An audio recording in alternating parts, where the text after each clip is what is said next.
check one.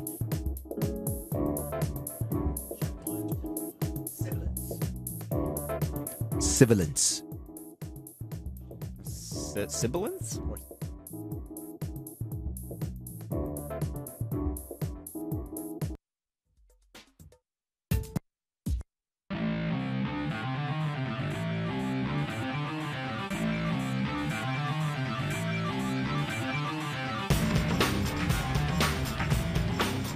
Welcome, everybody. Welcome to CNET's live coverage of Samsung's Unpacked 2 event. They actually had one a little while ago, so we're calling this Unpacked 2 in the house. We're doing it live always. We do it live. Donald Bell. Here I am. Thank you. Eric Franklin in the house. What's up, dude? And Mr. Stephen Beecham running the show, running the tables. Buenos dias. Buenos dias. Excellent. Well, you guys, thanks so much for coming out here. And what we're going to do here, it's an hour before the keynote kicks off. It starts off at 10 a.m. Pacific time. What time is that over in Europe, in Berlin, in Germany? Do you guys know? Does anyone know off the top of their head? Because we don't. I can make something up. Sure. Okay. Sure. 8 hours. 8 hours. Okay.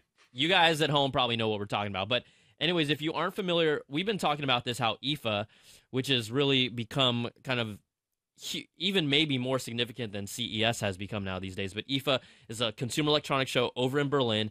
It started, what was it? Let me check here with my facts, because we have a few facts for you guys, all right? IFA, the International Radio Exhibition in Berlin, started in 1924. Whoa. It originated in 1924. Okay. That's a long lineage. It's been going on since then, and now it's established itself as a major player. We've already had huge announcements from Sony and Asus. We'll talk about those really briefly. So we're hoping for more tabletop radios, basically, from potentially. IFA? I mean, if their legacy holds true, we'll do that. I feel like they should always do that every year. Yeah, there should be like at least one. In order to be involved in IFA, they have to have some token radio submission. There probably is. There probably is. I mean, at CES we see a lot of those too, right? Yeah. Little retro speaker submission type things. But what happened is IFA now, you guys are familiar with Mobile World Congress. Our teams have started to cover that extensively over the past few years. IFA is becoming another one of those shows where we send out the whole fleet. We have a great team over there, CNET UK, that's going to be kind of our correspondents over there, and they're going to help us out and talk about what's going on over there, as well as a lot of the products that have been announced from Sony and Asus have already been in the hands of our CNET editors, and so we already have videos of some of those things you'll see. So do we want to, let's just really quickly, we'll just touch upon what has been announced so far, because we've got a lot of big tech toys that have come out. My brain is going in 10 different places, but before we do that, we want to let you guys know that, again, on our live show, it's always an interactive experience for you guys to be a part of it. So what we want you to do is, if you have any comments or questions, or you'd like to talk to us in the flesh, do you want to talk to the people out there? Sure. Not in the flesh, Let's do it. but I want to talk to you. I want to talk to you. I don't want them in here, but well, I'll no, talk to them. we would start tripping. I don't think is mind. what he's saying. You guys can call us at One of those shows. 1-900-888 CNET. That's a 2638. Wait. 1-888. That's what I said. No, I think you said 900. Oh, I put the wrong number out there. That's probably because I told you the wrong number. It's a 1-8. Why do they always mess with us? 1-888-900 CNET. You keep it up there a long time. I figured it was 1-900. It was like a throwback number for those party lines, like of the Miss 80s. Cleo or something. Actually, Get her line. have you ever dialed one of those psychic hotlines ever in your life? No, Be honest. never. Be honest. No. Actually, no. I did when I was a kid. I seriously did. I How actually clo- ran how up my close they grandparents' get? bills in Hawaii when I was in high school out there for the summer, and they wondered who was calling this number. It was me. That's not really. You said kid. I True thought you meant like confessions. a kid. You were in high school. To be honest, It's like 2 weeks ago. Yeah, exactly. I'm a mature young man. All right, look, the lines are already filling up. This is awesome. So again, the number is 1-888-900-CNET. We want you guys to talk to us about, are you excited to see what's coming out from Samsung? We've heard a lot about a smartwatch, a rumored smartwatch. What are your thoughts about that? Also, the Galaxy Note 3. How does this all come into play with devices that are being announced maybe next week? What decisions are you going to make? Apple. Oh, wow. Sorry. If you actually are developing an allergic reaction to all things Apple, it's going to be bad for your career. I cover them a lot. It's like a disease. It's going to be like Beecham's spider bite. All right. It's true. true. Beecham did get bit by a spider this morning. I did. What I was happened? bit. It gave me a headache. I felt like That's the first step. Yeah. I mean, I saw Spider-Man. It was, Right. you're going to go to sleep early. And... Also, you guys can tweet us at hashtag CNET Live. We're going to be doing this for an hour, which means you have plenty of time to come up with the most creative tweet you have ever thought about. My computer's not working, and normally we would show your tweet, but you're just going to have to we'll promise you we'll read it and give you some props. Maybe we'll figure that out as the show goes on. But let's just talk about really quickly what's been announced so far. Sony dropped a few new cool toys from us. If you were familiar with the Xperia Z, they announced the Z1 or the Z1, which is, again, their crazy waterproof camera. So this is at CES last year, they showed us a lot of companies that were like third-party companies or OEMs that have this manufacturing process that allows you to spray and coat the phones themselves. And I think we do have a video of the Z1 that we're going to try and show you just a little bit about it as we talk about it. It's it has phone, a coating. actually, It's right? a phone. Yes, Yeah, it's a right. phone. Android-based phone with Sony's experience on it. Right, it's really cool. Honestly, I think the interface is awesome. But the big thing about it is it's going to have a faster processor, a better camera, just like a lot of these phones do now these days. Right, they bump up everything. The main design thing about here is it's kind of wrapped in an aluminum band, which gives it a little more class. But when I saw this one at CES, it was my favorite phone, at least of CES 2013 at the time. Of course, we haven't really seen it as a major release here in the U.S. because different carrier agreements. It is done better internationally, but you could drop that thing underwater. Yeah. And talk to your friend, talk to the fishes. Yeah. So, Well, you have to go underwater probably to do that. you do have to do that. We also have the Vio Tap 11. That's we've seen their Tap 21, which is that huge touchscreen kind of coffee table. The giant tablet. Windows 8, Massive. what I call the tablets. The tablets. Yeah. Very good. Thank you. You're I like welcome. that one. Pretty So clever. we have Trademark. phablets, Trademark Donald and Bell. tablets now. Yeah. We're working on. We got all types of terminology here at CNET.com. All right, so they announced that it's kind of an 11-inch version that's also has a ability with the cover to be a stand. And then this one kind of was crazy. I thought this one was crazy. I don't know if I'm going to buy this, but you guys got to check this out. This is the QX100 detachable lens. We've seen leaks of this from Sony, but this is pretty much, it looks like an add-on lens that can clip onto any smartphone. It is a lens, but also it's really the hardware inside of there is also a digital camera. Wow. So it enables you to do all these different things, kind of use the screen to control and access it, but it clips onto not only your phone, but, supposedly every kind of smartphone. Flat, touch Has it screen said that smartphone. every type of smartphone? Well, they've Like- showed it clipped on like an iPhone. They showed it Oh, clipped yeah. on a Samsung. Maybe not the Lumia 1020 because they're like, we got 41 megapixels. Yeah, bro. dude, I think we're Son, good. We're good over we don't here. need that. We don't need that. Some serious lens envy, though. Yeah, it's it's- just like a. I mean, some people might say buy a camera. It's $400. Buy a camera. You might have an argument there. I don't know. Or you could just get a $400 detachable lens. Detachable lens. You win the Freudian war when you whip that thing out of your pocket and put it on your Beecham knows camera, though, right? Beecham gonna knows mess what I'm with you? talking about. Sing it with me, guys.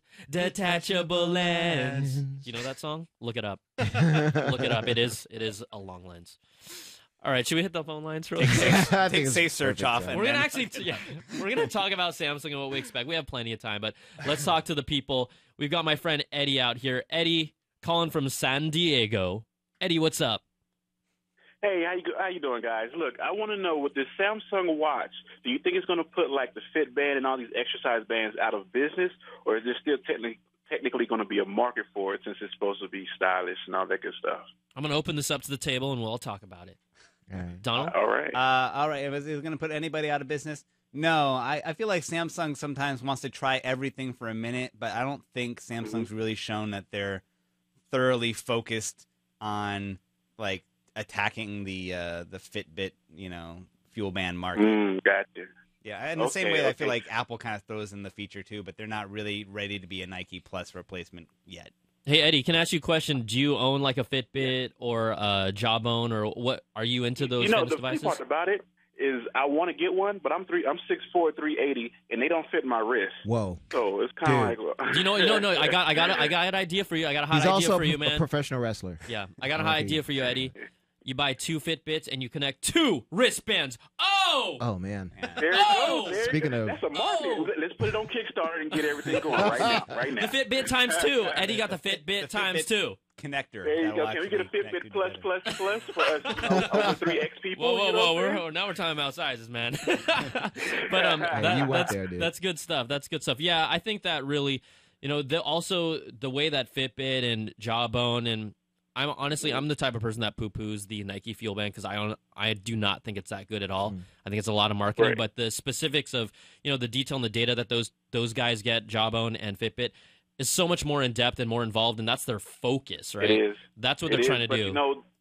The good part about it is they made it stylish, so when people do wear it, it's actually a statement saying, "Look at me, I exercise. I got this wristband on. It's pink with silver." And so Is that your color scheme? All the data. Is that your color scheme, bro? Huh? Pink and silver, is that your color scheme? Because it's all good. Hey, I support the boobies. What can I say? You know what I'm saying? Right on, yeah. But you guys have a good day. all right, thanks for calling, too. Eddie. Appreciate it.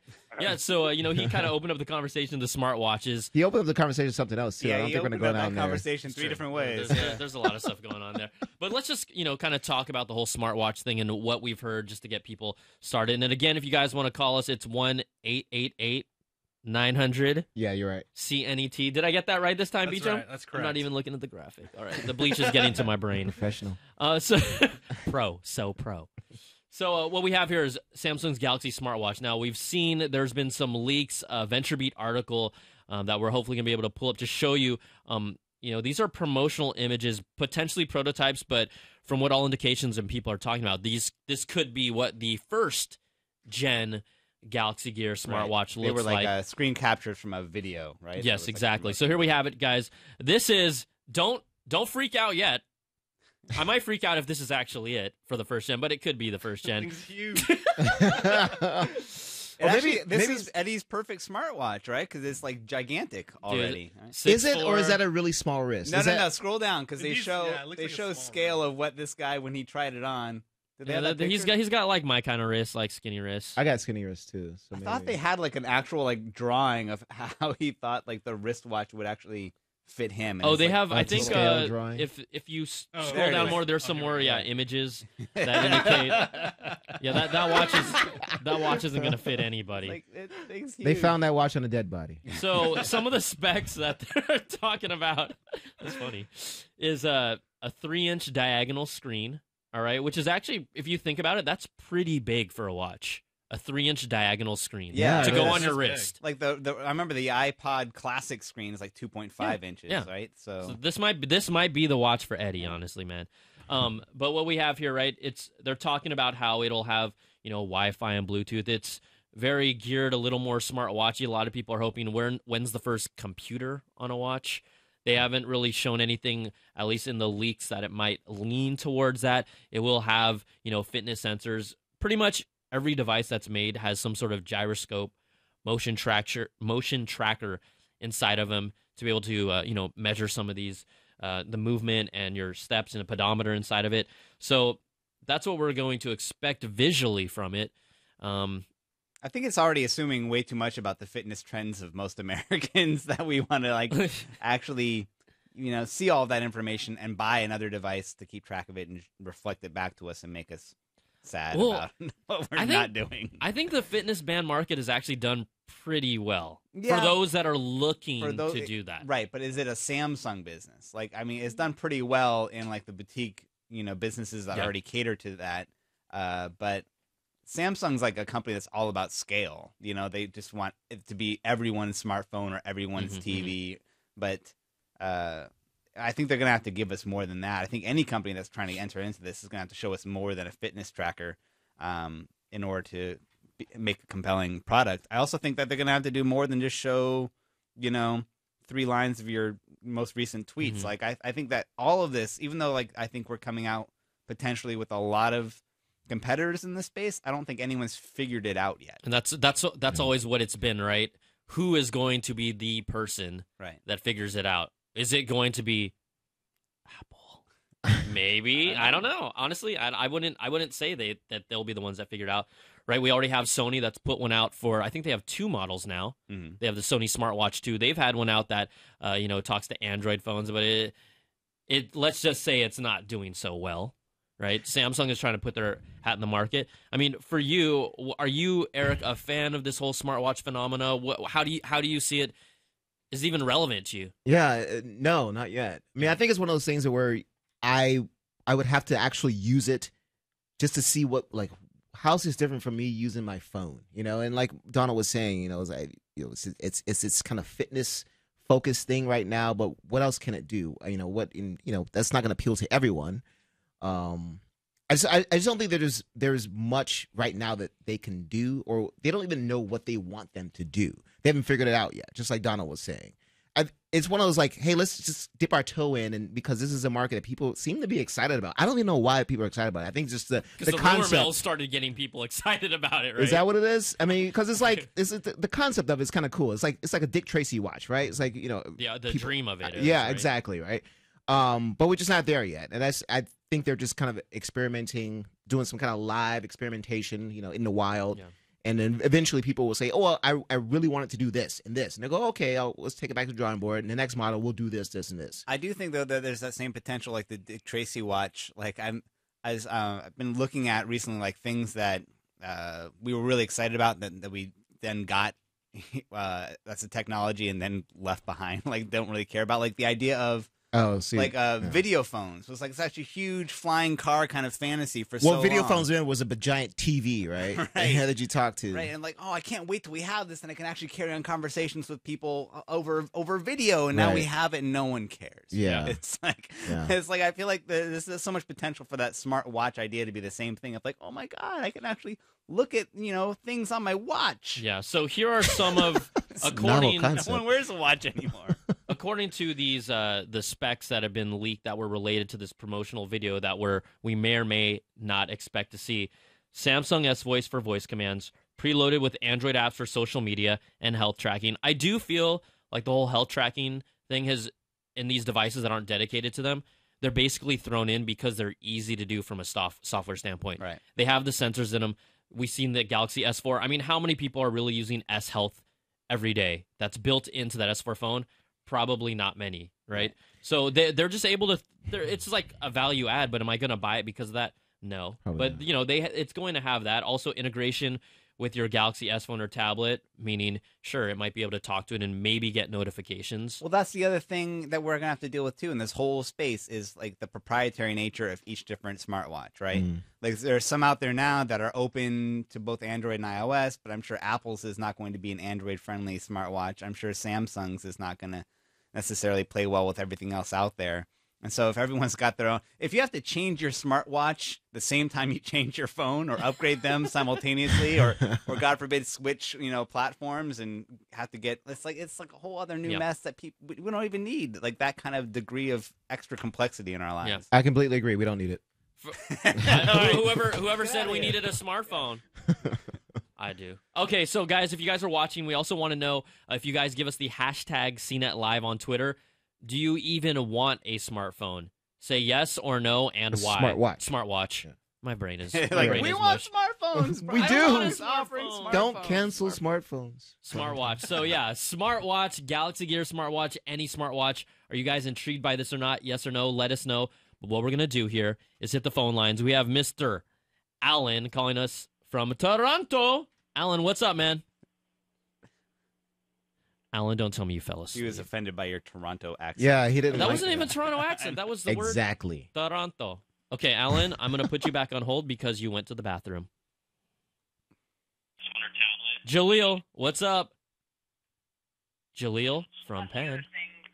Oh, you know what? Jaleel has his volume turned up on his computer. I can't hear him. I'm going to put you... Okay, here's like a power tip. We always do this every dang show.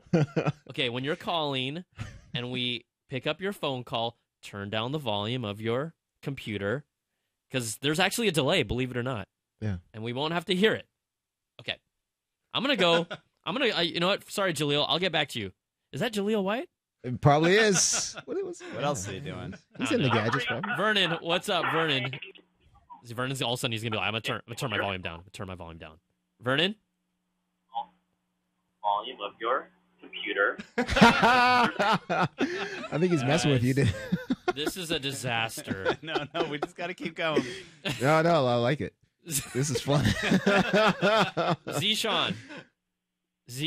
Hey, finally I'm through. Yay, Oh my gosh. welcome. You are amazing because you turned down the volume of your computer. Yeah, you're our favorite We would new like to person. say thank you for that. Actually, I walked into another room now. Oh, good. that's So better. he's in the moment with us. Pro tip number 2. Just All right, walk into another room. All right, now, are you going to tweet your friends to tell you that you're on CNET Live? No. It's Okay. For sure. Actually, I'm recording it on another cell phone in the other room. So, So See, now pro. here's someone who needs a smartwatch, an So extra piece of pro. technology to record what's going on. All right, Zishan, what's up? What's your question? actually, I'm really catching on to this debate of Samsung and Apple with the iPhone since I've been an iPhone user from the beginning, and since recently I'm thinking of buying the new Note 3. Mm-hmm. And because most of my friends have a Galaxy Note, and with because I'm from Pakistan, and over here torrenting is a very big thing over here. I don't know And what that you is, can't do that on the Zishan. iPhone. I don't know. I have no idea what that is. I'm sure some of you guys know what torrenting is. Downloading movies and stuff. Nope, Directly on never your heard of cell it. I think Donald does. Never heard of it. And anyways, as you're saying, we're messing with you. We're messing with you. But anyways, keep Yeah, on going. That's funny. Did I make you laugh, Zishan? Are you Yeah, giggling like kinda. a schoolgirl? I'm like, you guys are the gurus. You're like your techies, and I work in the stock market, so I'm not a techie. Well, we For could sure. probably use some tips from you, actually. So we can't anyways, cash in on this techie cred as much as you could cash in on your stock cred. you were talking about maybe getting the Note 3. Your friends have Galaxy devices, so you're Yeah, debating. since I travel a lot, so I want to download movies and stuff directly onto my cell phone, and because I can't do that on the iPhone. And when I see my friends have these Galaxy Note and whatnot S3s, and because they have this thing coming out every 6 months or something, so I was wondering why not jump on the bandwagon? So you're asking us to I just convince want you? You guys' take on it. What do you guys think? Apple or Samsung? Well, if you're making enough money on the stock market, you could probably afford to buy a new Samsung product as soon as they come out with them every 2 months or so, Very right? expensive. So Overpriced. this will be. I'm we'll going to see. use it side by side, so I'm not going to just buy it, and stop using my iPhone. Well, it sounds like he's, his main motivation is to be able to download Stuff. torrents movies onto his phone. onto his phone. That's what it sounds like. That's what he sounds like he's saying. So in that case, I mean, I think you need to make your own choice. That's up to you. Personally, I use an iPhone. I'm kind of embedded into the ecosystem. I spent a lot of money on apps and stuff like that, and that's probably the major reason I stick with iPhone. Look, I mean, this debate, we get it all the time. It just comes down to what you want to do with your phone, right? Some people want an experience that is on the iPhone. You clearly want to do things that the iPhone can't do, which to me is pretty easy to say, get a Samsung, right? I mean, so I'm just going to answer your question for you right now, and you can go to the shop and buy one right now and let me know how it works out for you. For sure. Once the Note 3 comes out, I'm going to buy it there and then. So, But yeah, go ahead. So basically, Z, you're telling us that you do whatever we tell you to do? Is that... I can afford it. Oh, Good for man. you, man. All right, Z, well, thanks for calling in. We appreciate it, all right? For sure. Yeah, a quick shout out to my bros in Pakistan. Come on, Z! Quick shout out. It was really quick. Pakistan, Yeah, he's just quick. and Azam and I'm dropping him. I quick shout out? Come on. Yeah. We have never done a shout out in this show in the entire history of the show. I like how he's got a lot of money because he's saving so much from torrenting all his movies and TV shows. All right, let's go to Vernon. Hopefully Vernon has turned down the volume on his computer and is ready to talk to us. Oh, see, he's still... Wait. I can hear him though. Okay, I'm not going to do this. I'm not going to do this. All right, let's go to Brad in Vegas. Brad, what's up? Hey, got a couple quick questions for you guys.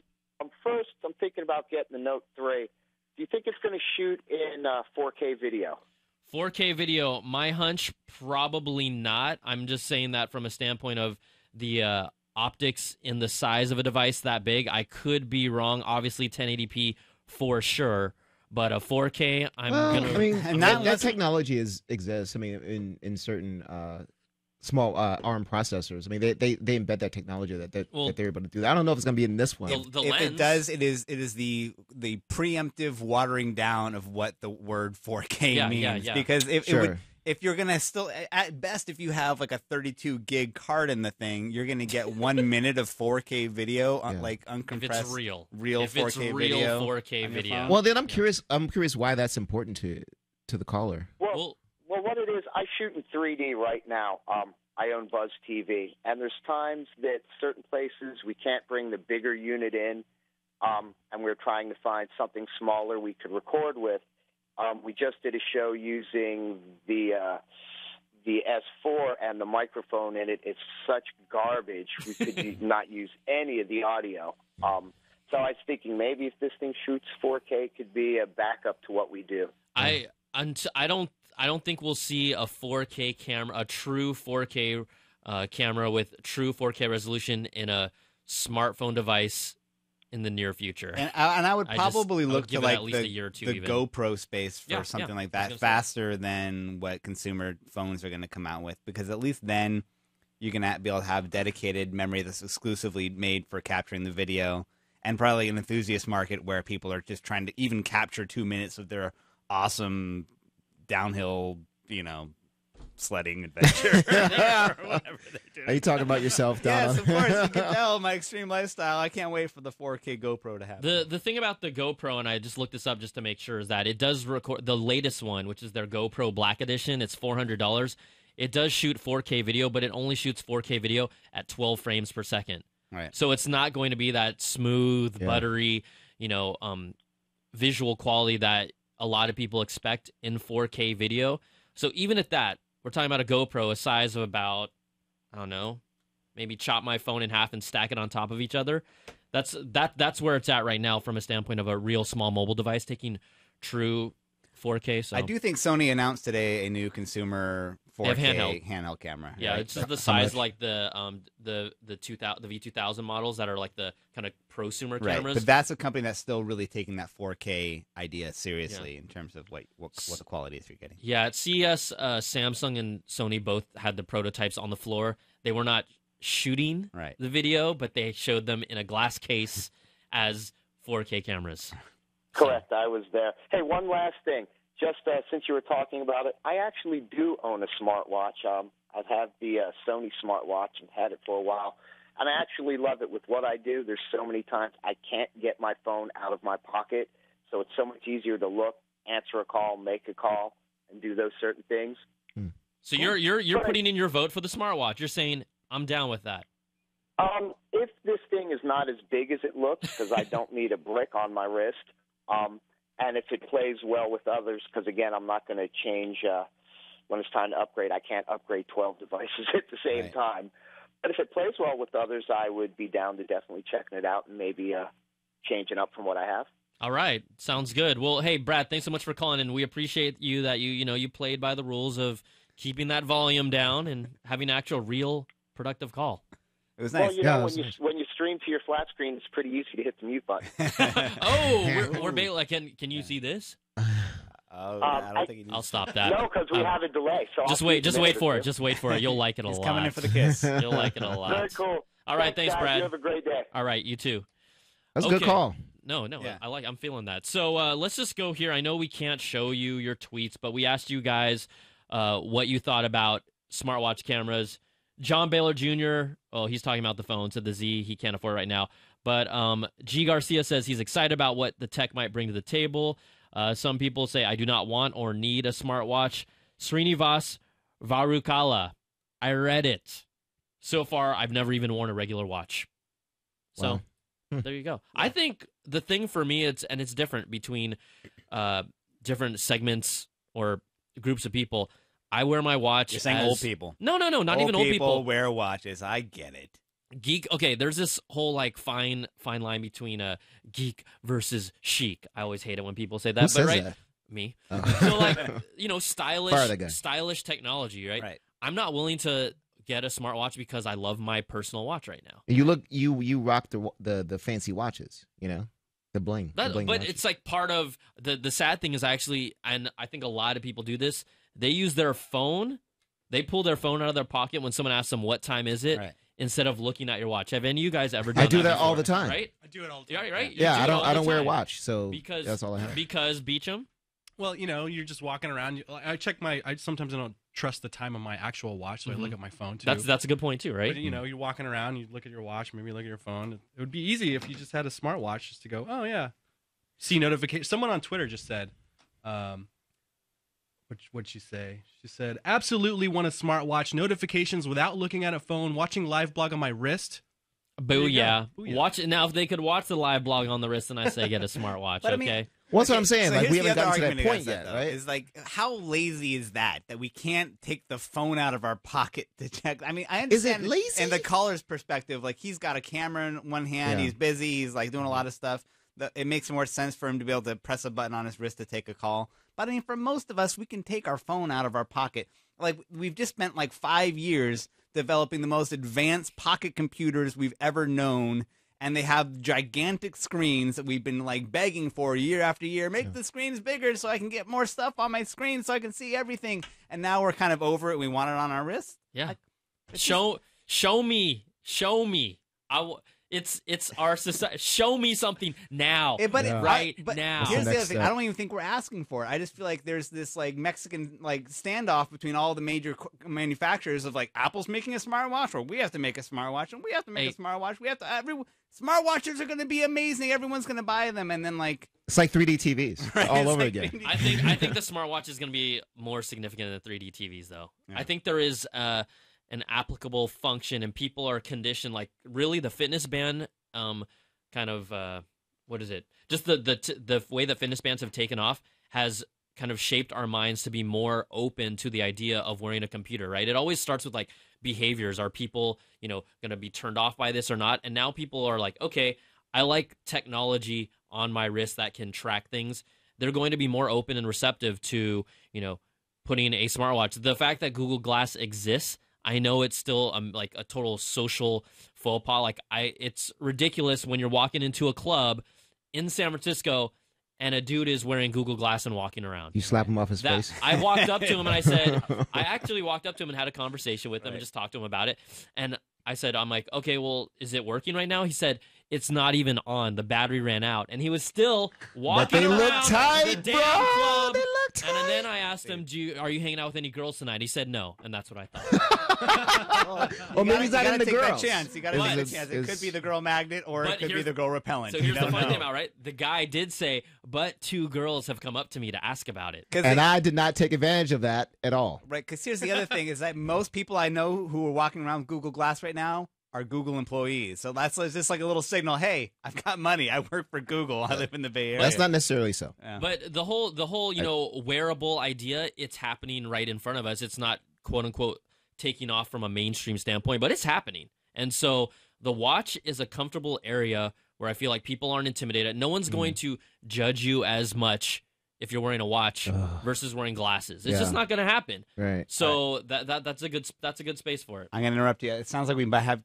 Jason Jenkins on the phone. Oh, good. Thank you very much. Cool. You mean so we can stop just blabbling? Blah, blah, blah, blah, blah. Okay, so guys, Jason Jenkins, he's our editor over at CNET UK. He's on site. He will be part of the live blog team. Jason, can you hear me all right? Jason, my friend, are you there? Jason has to turn his computer on. Hey, how you doing? Okay, Hey, excellent. Jason excellent. Jenkins. Hey. Jason, thanks so much for hanging with us. We just introduced you as the editor extraordinaire over at CNET UK. Are you inside the building for Samsung's Unpacked event, or are you outside right now? We're inside. We're inside the Temperdome. It's a massive building in Berlin that opened in 1980. Seats over 3,000 people. At the moment, it's about 2/3 full of people trying to use Wi-Fi at the same time. And you know what happens when that happens? It doesn't work. So we're trying to get online, and one of us has managed to get a connection back home, and we'll have a pretty good live blog for you eventually. But it's going slowly, shall we say? So, Jason, you're there with other members of the press. What's the general kind of feeling amongst your peers? Are you guys excited? Are you walking into this with a feeling? What is the level of interest out there? Well, this is really the beginning of IFA for everyone, really. IFA is a consumer electronics show in Germany that's been going on for nearly 50 years, but it was Samsung that came along and really put it on the map by holding a really big press conference every year. It unveiled the Note here first a couple of years ago, or 3 years ago, I forget now. And ever since, it's kind of really put this conference on the map. And everyone now comes out here, and now a lot of consumer electronics manufacturers choosing IFA to launch big products. And this is really, in terms of scale, the biggest one there is. And there's been a lot of buzz leading up to it. Everyone's expected to see some kind of smartwatch. There's been a few pictures on the net about it, but not very much has come out about how it actually works. So assuming that's what we see, that's what I'm really interested to find out. Is this thing going to be easy? What features is it going to have that mean I should wear it on my wrist all the time? What's your thoughts about just smartwatch in general? Are you for it? Are you, are you not so hot on it? What do you think about just the whole idea of this smartwatch kind of being pushed in front of us? All these companies are, putting in their entry to kind of see who's going to take this space. So what are your thoughts on it? Well, everyone's saying that smartwatches is going to be the future, and I think definitely that we're going to end up with something wearable in maybe a couple of years' time. I don't think anyone's anywhere close to the sort of product that they'd have to come up with to persuade everyone to buy it. I think Tim Cook of Apple said it pretty well. Is that the problem with the watch is you have to give people a reason to give them a reason to wear something all the time. Otherwise, what's the point? And I think the things that we've seen so far are either very, very niche, like something like a Fitbit. Or there's an announcement for you in the background. You've got something niche like a Fitbit, or something like a Sony smartwatch, which basically doesn't work very well. There's too many things, none of them well enough.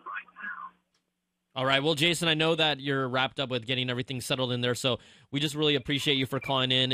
We're about 20 minutes before the keynote starts, so Jason, thanks for calling in, and we'll follow your live blog as the show goes on. All right. No problem. All right. Thank you very much. All right, there you go, Jason Jenkins. We had a picture of him that we pulled up while they're doing the call. But if you know these events, it's really hectic for our CNET team. I mean, they get inside these auditoriums. They're just trying to get any type of data signal that works, so that they can get locked in, and they're competing with so many other journalists. So it can get crazy. So. I just like how the IFA building, it looked like Space Mountain. Like it was, like it looks like they're in line. Can we see that picture again? That's awesome. Wait, which one? This one right here. The one with like the yeah, exactly. Yes. So there's Jason Jenkins on the left side. Luke Westaway. Westaway, yep, on the right. Two members of our CNET UK team. So that's good stuff. So let's go get some calls. Let's find out what other people think about the smartwatch. We want you guys to call in and tell us if you want it or you don't. We also want you guys to ask about the Note 3. We will talk about the Note 3 and what we've heard so far just in a little bit. But let's just take a couple calls, all right? Sure. Let's go here. Let's try here. Jesus, coming to us from Chi-Town. Oh, come on. Turn down the volume. Turn down the volume. Turn down the volume. Hey, yes, you're the man. Jesus, what's going on? Not too much, man. People are enjoying our show a lot, and they're turning up the volume, and I'm like, I'm dude, turn it down, man. No, I will turn it down if I ever come on. All right. What's your question? Okay, I hear he's on the phone with me. Hold on. I know. It's weird. It's like the only thing better than Brian Tong is double Brian Tong. You know, you get to hear it from the computer and right on the phone at the same time. What does it mean? Which Brian should I listen to? All right, is Jesus there? My call is for Brian. Yes. He meant Brian Bennett, I think. Oh. Jesus, are you there? Brian Cooley? Brian, are you there? Oh, is he talking to the TV? He's talking to the computer. Brian, are you there? He's talking to the computer. Sir, you're on the air with Brian. Sir, this is not the future. You guys, he actually turned his phone off. But anyway, my question was, I'm trying to get me to talk me out of buying an iPhone. Why would I buy an iPhone versus an Note 3? All right, why would you buy an iPhone versus the Note 3? That is his question. Yeah. All right, those are two completely different devices, and why it's all about the usability. I mean, the Note 3 is a stylus. The Note 3 is a stylus. If you want anyone who says they want to draw, sketch, or take notes with a stylus, there's no reason to get an iPhone. America is a nation of sketchers. We love sketching. Right. I applaud Samsung for recognizing this and giving us. Yeah. Since the days of Cavalier and Clay, we've been sketching. Yeah, it's the Samsung Note 3 the Note 3 that will be announced. The Note 2 has pretty much been our phablet of choice. If you had to choose one, that's the phone tablet combination. Asus did release the Phone Pad 7, which is hilarious. Yeah, you saw the first version of it. Yeah, like I did. There's ago. a picture of me. I mean, online it's with a 7-inch next to my tablet. head. That's a phone. It looks crazy. Hey, so Bridget, has anyone come out with one called the phone book? Right? Not yet. There was one that there was a phone that fit into the back It's of a as laptop. big as a phone book. Was it Asus that made the one that was the phone fit into the back of a laptop? Right. No, Was that's it Asus? Acer. That's Acer. Acer Oh, made that's that right, one. that's right. So that could have been the phone. But what were you gonna say, Steven? Bridget Carey just IM'd me, and she said that they're already showing off the Galaxy Note 3 in New York, so they've just announced it. Oh wow. And here's a picture of it. Are they having their own little side event just for think so, yeah. for the local U.S. crowd? Yeah, Scott Stein just tweeted that. All right, so if you guys have really awesome microscopes or screen zoom-ins, we'll just talk about the Note 3 right now. You know, it's going to be announced officially. It already has been announced right now in New York, probably to the members of the press over there. It is supposedly going to be a little more. What's he wearing on his wrist? That looks like. Is that the Galaxy Gear? Whoa! Beach him with the eyeballs. That does. Can you zoom into that a tiny bit more or not? No, it kind of disappears. All right. It's okay. That looks cool right there. There we go. There we go. Your money right there. Is he also wearing Google Glass? No, he's not. That's gonna be great though. When it's like all of the phones are like 7-inch screens in your pocket, and then you got your smartwatch and then your Google Glass. I know there's You know what? I know there's guys watching this. I know there's girls watching this. I got to hear from the ladies. Do they think Google Glass is attractive? You know, a lot of guys, the ultimate teched out guy. All right, Glass, smartwatch, iPhone, laptop. Is that sexy to you ladies out there? Honestly, I want to get a call from one lady who's gonna speak her mind. Do we? Is there one lady out there? I hope so. Just one. I gotta say, at least for any gold diggers out there, it's got to be a great like indicator that like this guy's got disposable income. You know, That's a good true. point. That's true. That is true. But the Note 3 is supposed to be designed with a little more rectangular shape on it. We'll find out more of the details. They might even be posting them shortly. There's typically NDAs during these announcements. But let me just pull this up for you guys real quickly. All right, some of the specs that have been leaked, according to screenshots from the device: a 5.68-inch screen, full HD 1920 by 1080p resolution, pixels per inch would be 397, 2.3 gigahertz quad-core processor. That's rumored to be the Snapdragon 800, and then also carry 2.5 gigs of RAM, a bit shy of what they said previously would be 3 gigs. I'm not sure how that's actually being allocated. So it could still be 3 gigs, but those are some of the early rumors. But when you talk about features, there have been kind of like 5 features that have been rumored with the Galaxy Note 3 that are going to be coming. A new S Pen.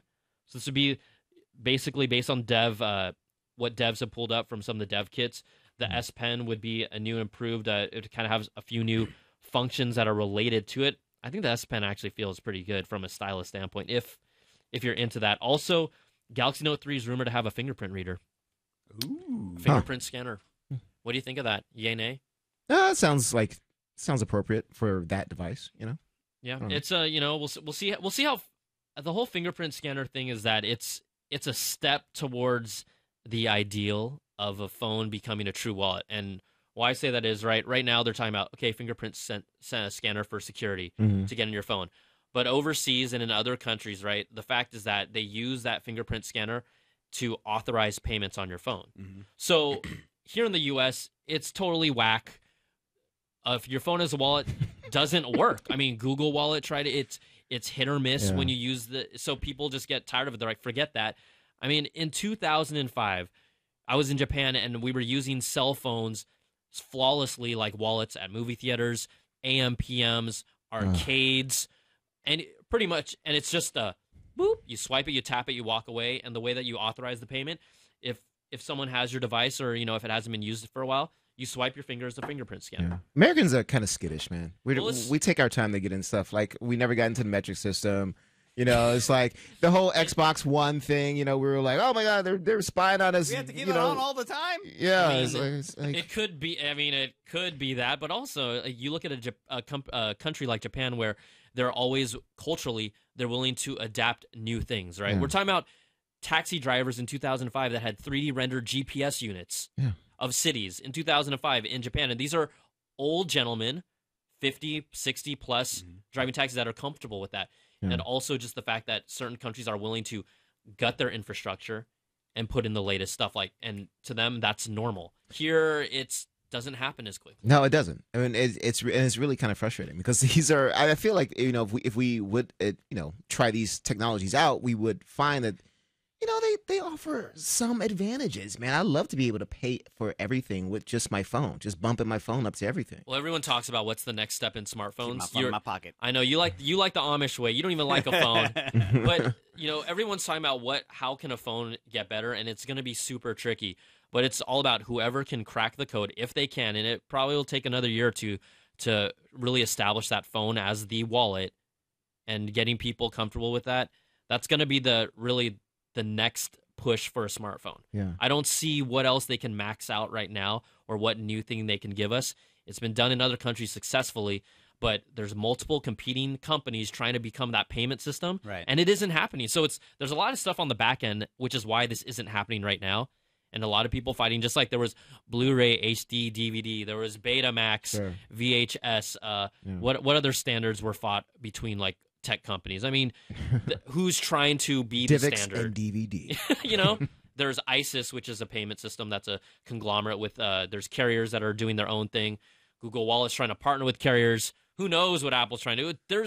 It's not easy. Right. Well, but I do think there's something about the American psyche about it, too, where it's like we're just afraid someone's going to steal our phone and go run rampant with it. Or like I mean, there's Which is a legitimately possibility. more theft involved, I would think, in America than in Japan or in other places where it's less likely of a concern. But also, we so easily get whipped up into being paranoid anyways. Yeah. The idea, and that's the thing that still exists, I think, for a lot of these mobile payment systems is that you still have to like hit 3 different buttons just to activate the Google Wallet feature and then scan it. It's not just like walking past a turnstile and So it has to putting be your phone over it. convenient and secure. It has to be. It has to strike Absolutely. that balance. That's what it is in Japan. Like Yeah. I should have brought the video. I mean, we literally walked up. We didn't even, a lot of times when you shoot these videos, you have to kind of stage stuff and be like, to make sure it works. No. Yeah. It was, boop, phew, payment done. And I was like, that's it? Yeah. And Yeah. that's See, it. I feel like in One Japan, take. I might get molested on the subway, but I'm not going to get my phone stolen. Are you okay with that? Well, it's a trade-off. Okay. Everyone has their own trade-offs. Steven, are you happy with where phones are going right now? I mean, what do you want to see? I want to see a laser pointer on my phone. I want to see To play with your cat? I want my iPhone to work, man. Like, I try to get online. I try to get on LTE, and I constantly struggle, and I have to restart it. And I just want phones to go faster and be connected easier, and just make them more streamlined. Even the seamless data. Battery life, battery power is a huge thing, right? Again, America's just a big country to try to get cell phone coverage all connected compared to tackling like a small, island of Japan or even just a small country in Europe. It's like we're such a big country to try to actually get high-speed wireless data working is everywhere. It's crazy. Well, even the gotta fly some Google balloons up in the air to try to get it working. Even look at how long I don't even know if they've installed a second tower, but there's different cities that have different policies of where antennas can be placed, and that prevents you from getting better coverage too. Yeah. I mean, sounds Blame like your city, says Brian Tong. It's a brave new world. All right, let's go talk to, I like this guy, Brian in NYC. Don't let me down with the phone call. Brian, what's up? What's up, bro? Oh, look at this guy knows. He's on point. He is on point. Hey, Brian, thanks for calling, man. What's your question? Excuse me, I'm sorry, I couldn't hear you. What did you say? Oh, what's your question, or what did you want to talk to us about? Basically, I wanted to talk to you guys about what you guys were talking about earlier, the Samsung smartwatch, and basically, I have some, visions about it as well. If Apple made an iWatch that everybody's skeptical about also, compared to the Samsung watch, what are your views on Apple's product as well? Because as you already know, Apple's made some products that revolutionized the world in the beginning before, anybody else is in the game. So do you think that they're waiting for people to come up with their stuff to then revolutionize again? Or, what are you guys... So, yeah, he's asking, he's still there, but what do we think about that? Well, do they really revolutionize? I mean, they kind of halfway between evolutionize and revolutionize, right? They kind of. I mean, I don't feel like they really. I don't know. It's I a feel like there's always combination. baby It's a steps, combination. and then there's a lot of baby steps, and people are kind of experimenting, and then Apple comes in and they kind of take and iterate on what everyone else has done, and they do it in a really snazzy, very polished way, and then sometimes very frustrating way. Well, yeah, the there could be slow pace of it. Yeah, sure. But I do feel like Apple has a lot of advantages that Samsung doesn't, which is that they make the apps that run on their devices. They make the entire ecosystem of devices. They make the software, the OS. Like Samsung as a player makes the hardware, and then they put their own software in that everyone disagrees to ignore. Sure. And then Google is actually providing all of the software and the apps for now. Yeah. But I mean, when Apple goes and sells an iWatch, if it is something that would have like run its own apps instead of just being a window onto the apps that are on your phone, there's a whole other avenue of income for Apple then to be able to sell apps for your smartwatch. Like the whole other impetus for them to even make it and try to get it out there, and another way that they could innovate on it. Also, Apple's a company that really has shown us that they like making one version of a product a year instead of throwing out. I will say that with some exceptions recently with the iPads. Yeah, it would be something that would last them a year. Where I feel like Samsung, I'm sure I already feel like I'm going to see a second version of the Samsung Watch before the year's Yeah, over. we talked about this in the pre-show, and Samsung, right? Historically, they make multiple versions of devices and then kind of see which one sticks. Right. Now, like we have a scoop, or that Samsung itself, they're working. Obviously, this clearly makes sense, but they're already working on another wearable, not a smartwatch, but another wearable device. This is, some close sources that I have that's targeted for March 2014. And they don't talk about it as a watch internally. They talk about it as a wearable band with a screen integrated on it, more like a computer on a band. Mm-hmm. So we know that we're going to see next gen versions of this device, different product lines along the lines of a wearable category. We might even see a wearable dedicated to fitness from Samsung. Mm. They've done that with the phone with their they've done something like the Samsung Active, which is like a lot more durable, but more usable in that way. Multiple versions of similar devices. So we're gonna see more stuff. Hey, you It's guys, just a I matter of- actually have some video from the Samsung. All right, let's event. pull it. Let's We're check 5 it minutes real out. quick. We're gonna still stick with you and talk more, but we'll show you what's happening inside and continue to talk for the next 5 minutes before they start.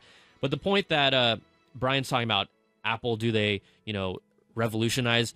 I mean, Apple has changed now. I think that we can't look at Apple the same company that they used to be. Mm-hmm. Apple has shown in the past year that they know how to be a mature company who has established lines like the iPad and the iPhone. They've made incremental upgrades. They haven't released anything in the past year to year and a half that has been completely like a shocker. The iPad mini followed the cues of what the industry was doing. And so it remains to be seen if Apple themselves can create or push into a new product category. Tim Cook has shown we can do mature product lines, but can we launch a new product that takes off like previous ones have? Whether or not a watch exists in the market already or not, guess what? An iPhone, there were already smartphones in the market. There are already tablets in the market, but can they launch that product that becomes the one? And that's what has been in their DNA in the past. Yeah. We'll see if they can still do that. But that's a big question mark. Yeah. Because everything they've shown to up to this point points to I'm not sure. iOS 7 is Apple's take on Android. That's how I look at it, right? Just visually, the flat nature of it, the features of it. I do like it. But it's like there's snakes eating each other's tail. Like I feel like the Android we see today is Influence. a direct Sure, influence sure. from Absolutely, all the things that absolutely. Apple did in iOS, 2 Absolutely. years ago. And so they each steal from each other and try to sue each other until they stop, and then they just kind of call it quits. And there's ebbs and flows to this whole thing. But I'm sure the entire industry wants Apple to get back on top of its game because it makes it exciting. It for floods everyone. the entire industry with ideas to try to rip off in ways that are at least that won't get them sued.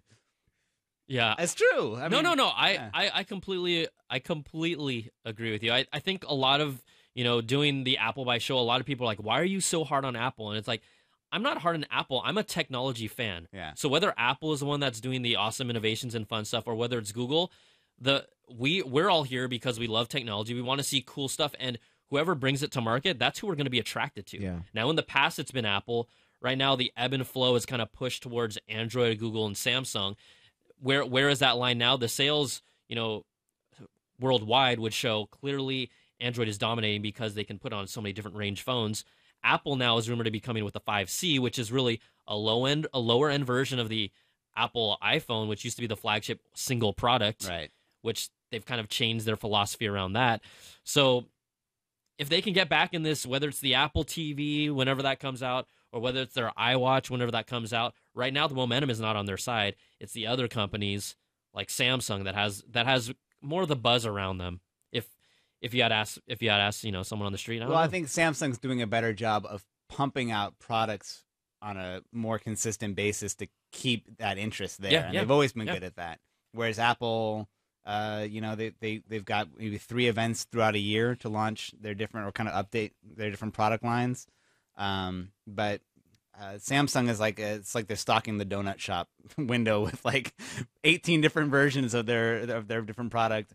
But they're not really hammering usually on that one single thing, except for I feel like the S4 that they that put line a lot of they have steam finally behind put it. some focus and really narrowed down onto one hero product. And they're a huge machine. I think a lot of people don't understand is that I got to go out to Korea, and Samsung is a lifestyle in Korea. It's not just a company. Right. They own hospitals. They own grocery stores. So the culture and the people there, they live this whole Samsung life. Like everywhere you look, TV screens are Samsung screens, right? So it's a company that is supported by the culture, and it's such a big machine. But even outside of the culture, there are Samsung. There's like Samsung refrigerator lines. I'm always surprised at this stuff when I go to CES. I'm like, oh, I could get a Samsung grill. I forgot that you guys make everything. They really do. They're a big bad machine. Right. So. All right, so it's 10 a.m. right now. We're expecting the keynote to start pretty soon. What we'll do is we'll take a quick call. If we have to cut you short because of the keynote, you understand why. If you're still on the line, you want to hang with us. We will be back after the show to take some of your calls. We'll talk a little bit more, just about a quick wrap up of what we saw. But before we do that, let's go jump in and let's hope that Gallo is going to be with us. Okay, turn down the volume on your computer right now. I'm going to give him 5 seconds. Turn down the volume of your computer right now. I'm going to take this call. So fair. It's just ridiculous. All right, Gallo, are you there? Yeah, man. Yes. Yeah. All right, Gallo. Thanks for calling. You're calling from Penn? Yeah, Pennsylvania. All right, there you go. What are your thoughts? Starting in 4 seconds. 4 seconds? Guess what, Gallo? We're going to have to hold you. We're going to go to the keynote starting in 4 seconds. Thanks for hanging. You got your name on the air, though, but that's pretty good. Okay, we'll get back to you, bro. All right, here we go.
to Samsung Unpacked 2013, Episode 2. My name is Jason Bradbury, and I'm really glad to be here with you tonight in the capacity of an objective journalist and also as your host. So my job is going to be to guide you through this evening, and I'm going to try my best to ask many of the questions that you want asked. Does that sound like a good idea? Good, I will do my best. Let's take a gander at this incredible facility. Isn't it beautiful? Look at this temple-like cathedral to tech, the Tempodrom here in beautiful Berlin. I'd like to also take this opportunity to say a warm welcome to all the people around the world who are joining us via our live stream. And also a huge shout out to those people in New York City who we can now talk to live in the heart of Times Square. I can't believe we're linked via satellite to the USA. Can you hear us, guys?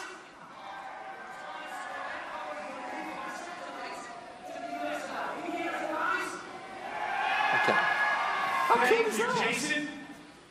And hello, Berlin from New York City. We are overly excited for the special surprises Samsung has here for us today in Unpacked, Episode 2. All eyes are on Berlin. Times Square, are we ready? Jason, okay. Take it away. Okay, we can't let the Americans beat us, guys. That's just not allowed to happen. Berlin, I'm looking to you. Let's make a huge noise, rise to the rafters. Let's hit them. Let's make some noise, people. As loud as you can. Give it to everybody. A little louder, please. A little energy in the room, people. Oh, yeah. That's what I'm talking about. I love it. I love it. Thanks, Nick. Thanks, American. Thanks, Times Square. Do better than that. Get ready. Okay. Fantastic. I think we did ourselves proud. Absolutely sterling work. Well done. It's all very exciting. Let's get this show on the road now, though, with a number of very intriguing products that we've got for you, and a little about how Samsung's vision has brought them about. So here to give the bigger picture is the President and CEO, the Head of IT and Mobile Communications Division of Samsung Electronics. Please give a warm welcome to Mr. J.K. Shin.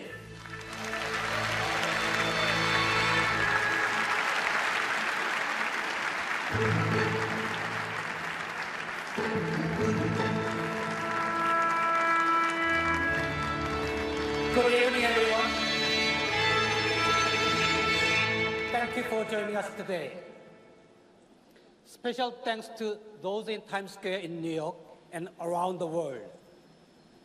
We are here to introduce the next evolution of the Galaxy Note experience. Back in 2011, we built a whole new category by introducing the first Galaxy Note. Our inspiration came from our customers. We listened to you. You said you wanted more options. You wanted to do more with your smartphones. You wanted bigger screens and better input capabilities. The first Galaxy Note was just the beginning. Today, we cross a new boundary. We push higher on the next step in our journey together. Our newest innovation delivers a Note experience that is slimmer and lighter, with larger screen but more compact. It is faster and has longer battery life. It is a better Note experience in every way.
Ladies and gentlemen, here it is, the Galaxy Note 3.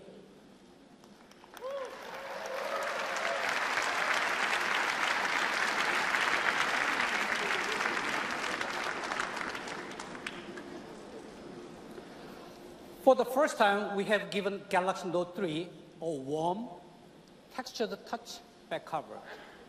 Moreover, it is much slimmer, lighter, and more powerful, all in a beautiful design. It has heft, but not weight. It will last, but has flair. It makes a statement about choice rather than conforming. We really focused on how the Galaxy Note 3 feels in your hand. What we love most about the Note is the compelling viewing experience and better productivity with aspect. In the Note 3, you will see a much more enhanced aspect and much more powerful multitasking capabilities with a larger screen. Note 3 delivers true simultaneous work in multiple applications. You do not have to switch from one to the other. Now, let's talk about security. As you know, mobile security has become a hot issue recently. To keep your mobile safe at all levels, Samsung Knox has been deployed in Galaxy Note 3 for both B2C and B2B markets. We initiated Samsung Knox early this year. Now it's ready to be commercially available globally. This best-in-class security gives your device the next level of protection, privacy safeguard. With Knox preloaded, Galaxy Note 3 is the best choice for BYOD. One more very important thing I would like to emphasize. We've deployed Galaxy Note 3 with faster and more seamless LTE. Samsung Galaxy Note 3 offers the most advanced LTE technology, Category 4 with carrier aggregation. Moreover, Galaxy Note 3 supports the greatest number of multiple bands. I'm very proud to say that the Galaxy Note 3 works with all types of LTE networks, no matter where you are. Just a moment. I just got a message. Sure.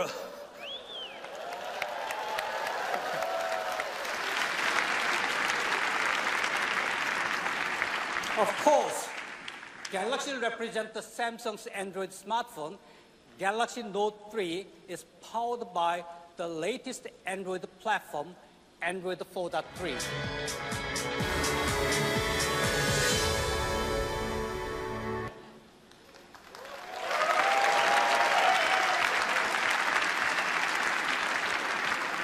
This is Samsung Galaxy Gear.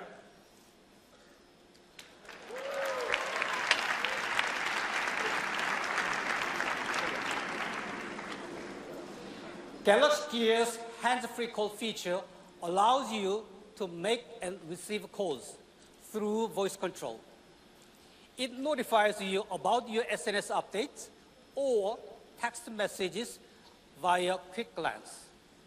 Memographer makes it easy for you to quickly snap visual memos with the camera. Altogether, Galaxy Gear brings you smart freedom as a perfect companion to Galaxy Note 3. Galaxy Gear isn't just a cool device that complements Note 3. I believe it will become a new fashion icon around the world. Now, you've learned about our new Galaxy Note 3 and Galaxy Gear as companion devices. There is just one more thing.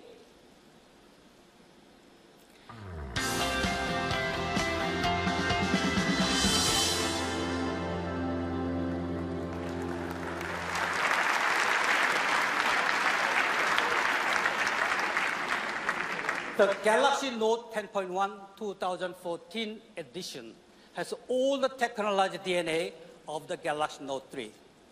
It gives you a crystal clear 10-inch display and ultimate productivity in a beautiful package.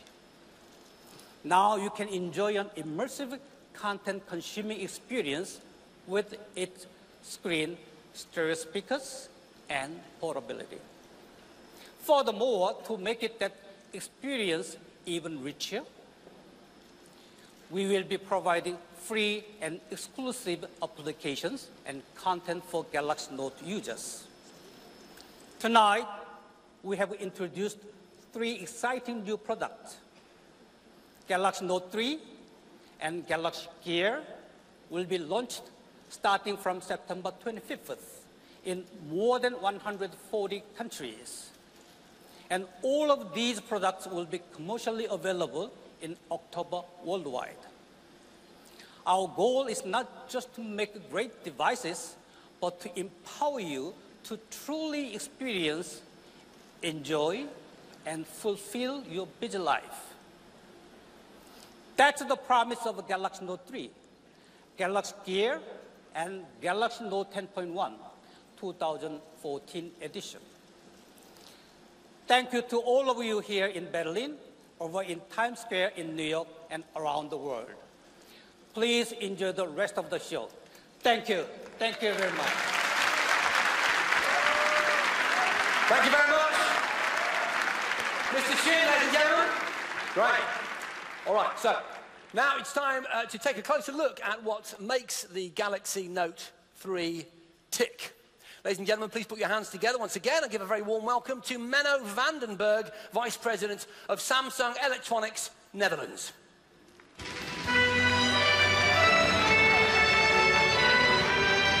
Hi, Menno. How you doing?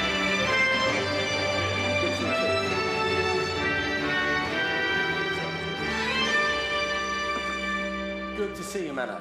Thanks, Jason. Good evening, everyone. Thank you for this wonderful, warm welcome. Okay, so before we get started, let's talk about these Unpacked events just briefly. How many of them have there been so far? Right.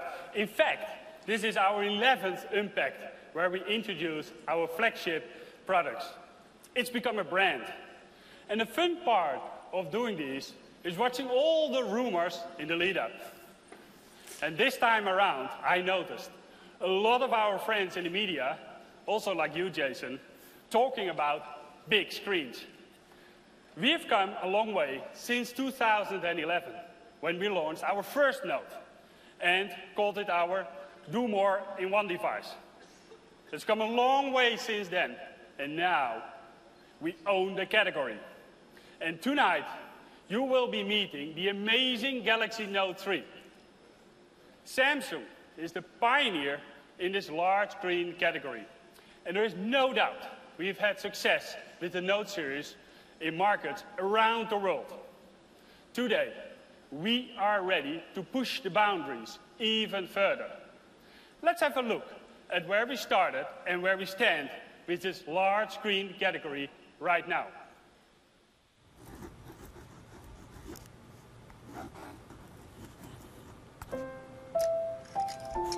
Everything begins with a pen.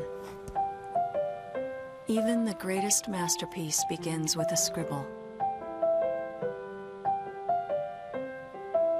We've found that no matter how grand the story is, the note and pen are springboards for passion, for dream.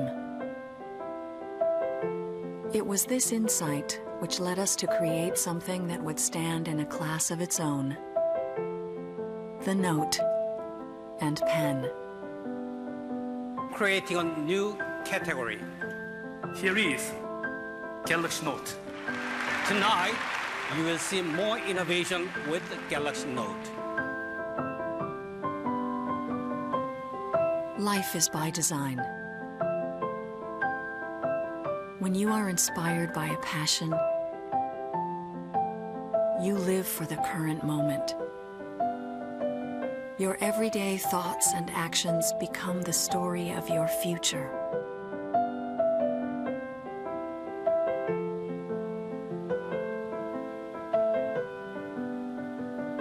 With us, you can achieve your passions and dreams more easily, more amazingly, every day.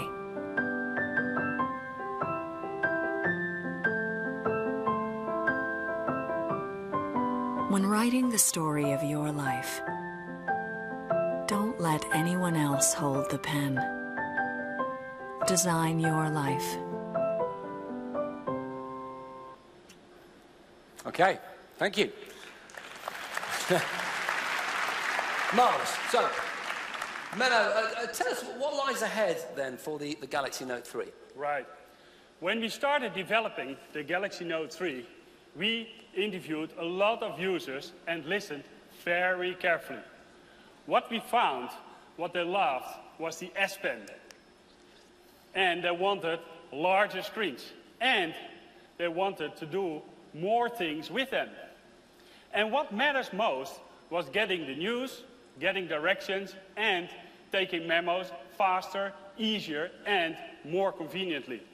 So, a smarter, larger screen, every day made easy with the S Pen, and all with a cool Samsung design.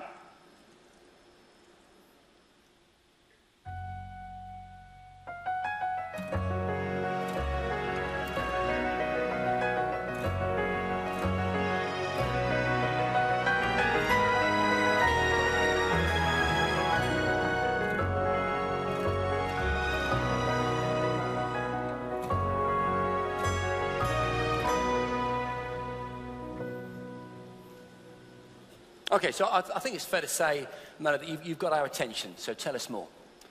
I sum it up this way. Grab this device, and it will grab you back. Blimey, thank Seriously. you very much. Okay, It's cool. a real notebook, and we spend a lot of time in getting the grip just right. The device, which I'm holding in my hands right now, it's for a start, it's certainly a different colour. I've not seen this before. The material, the leather on the back, the finish is different. Yeah, it's a whole new different aesthetic. It is definitely. It delivers a premium look and feel, such as this soft and textured back cover and fine stitching. Yeah, I mean, the screen is interesting. It's not bezel-less, but the display, the bezel on the display is certainly minimal. And this serration on the side, along with the leather, gives it a kind of notebook feel, right, you know, like a diary. It does. And the S Pen is easy to pull out and also has a great look and feel. Okay, so what colours does the Note 3 come in? Jet black, classic white, and blush pink. No, I think you've given me the blush pink. I did. Which I probably wouldn't have chosen, ladies and gentlemen, but I'm actually thinking I can work this. I can work with this. What accessories, though, would I put with a blush pink Note 3? Right. Our switchable back covers comes in 9 different colors from the Taste of Autumn collection. Okay, let me just check that out. There they are. The Taste of Autumn. On that beautiful screen. Fantastic. This is our flip wallet. It comes in a lot of colors, 10 to be exact. What are your favourite colours, Menno? Mustard yellow, mocha grey, mint blue, and oatmeal beige. So only colours related to food. I like that. Well, I like that. I'm getting kind of hungry from this. The new S View cover got a larger window, so even with the cover closed, you can still make calls, check your messages, and use the S Pen. And for a bolder statement, we also have the Holiday Clamp collection in 6 colors, all of which has a metallic luster. Okay, which we can see there, the metallic luster glinting back at us. Great. Now, we have something very special. Several different accessories designed by Moskine and Nicholas Kirkwood. So a wide range of accessories designed to meet the needs of all our users around the world. Note 3 has it all. Beautiful aesthetics and the most advanced technology in the industry. Okay, how about that? I want to thank you, Menno, for introducing us tonight to the Note 3. Ladies and gentlemen, round of applause for Mr. Menno Vandenberg. Thank you. It's my pleasure. Thank you, my pleasure. Thank you very much. All right, so, okay, we've had a brief introduction to some of the background, if you like, and the design of the Note 3. I think it's now time that we take a slightly deeper dive into the specifics, you know, the S Pen, the bigger screen. And to help us do that, please welcome onto stage David Park from Samsung Electronics Headquarters and Marketing. David, come and join us.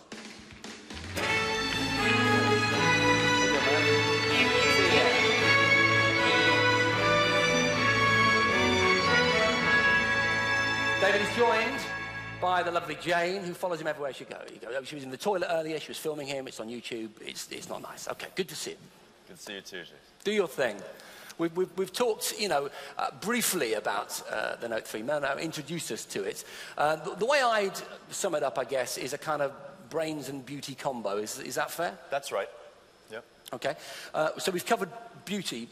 Let's go into the brains bit, because after all, that is the most important element. Sure, sure. So, first of all, we have an all-new S Pen that works seamlessly with the bigger screen for advanced multitasking. And for a brand new concept, Smart Freedom, which I will leave until last because it's so groundbreaking. Oh, okay. S Pen makes everything easier and more fun. The most useful features are only one click away. Just write a number to make a call and save it all in your scrapbook. Find things without having to remember. The S Pen, much more than a pen. Great, okay, so I'm guessing from that the S Pen is kind of evolving into a more versatile controller.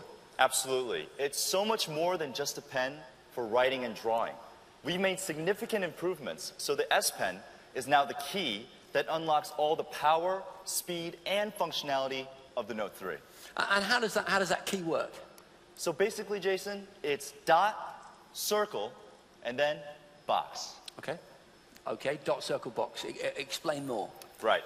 So the dot is the dot on the screen that you see here. Okay, yeah, if you hover it on the blue, you can just about see it there, can't you? Absolutely. And when you see that dot, and you press the button on the S Pen, you get Air Command. Okay. Air Command sounds like a 8-bit game from the 80s. I'm guessing it's not. No, it's not. But Air Command, it's got 5 convenient features rolled up in one.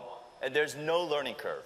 And it can be accessed from anywhere on the screen when you see the dot. So it's very simple. I hover anywhere over the screen like so, and I press the button to get Air Command. And it brings this fan-type menu. And so from here, I choose either Action Memo, Scrapbook, Screenwrite, S-Finder, or Pen Window. And let's take a look at one of them. Let's take a look at Action Memo. So from here, I can either write down a phone number or write down an address, or I can go to my old memos right here.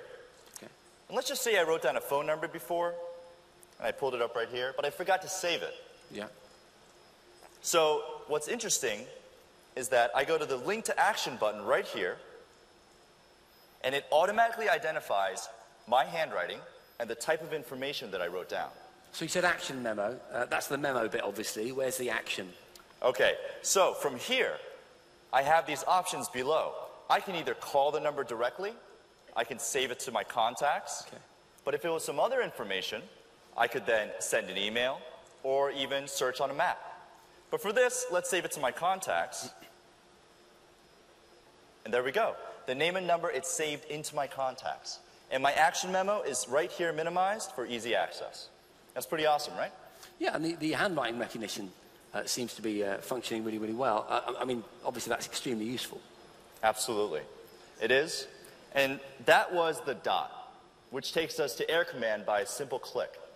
And now we're on to Circle. Okay, tell us more about Circle, David. Okay, so Circle is all about capturing and organizing content in one place.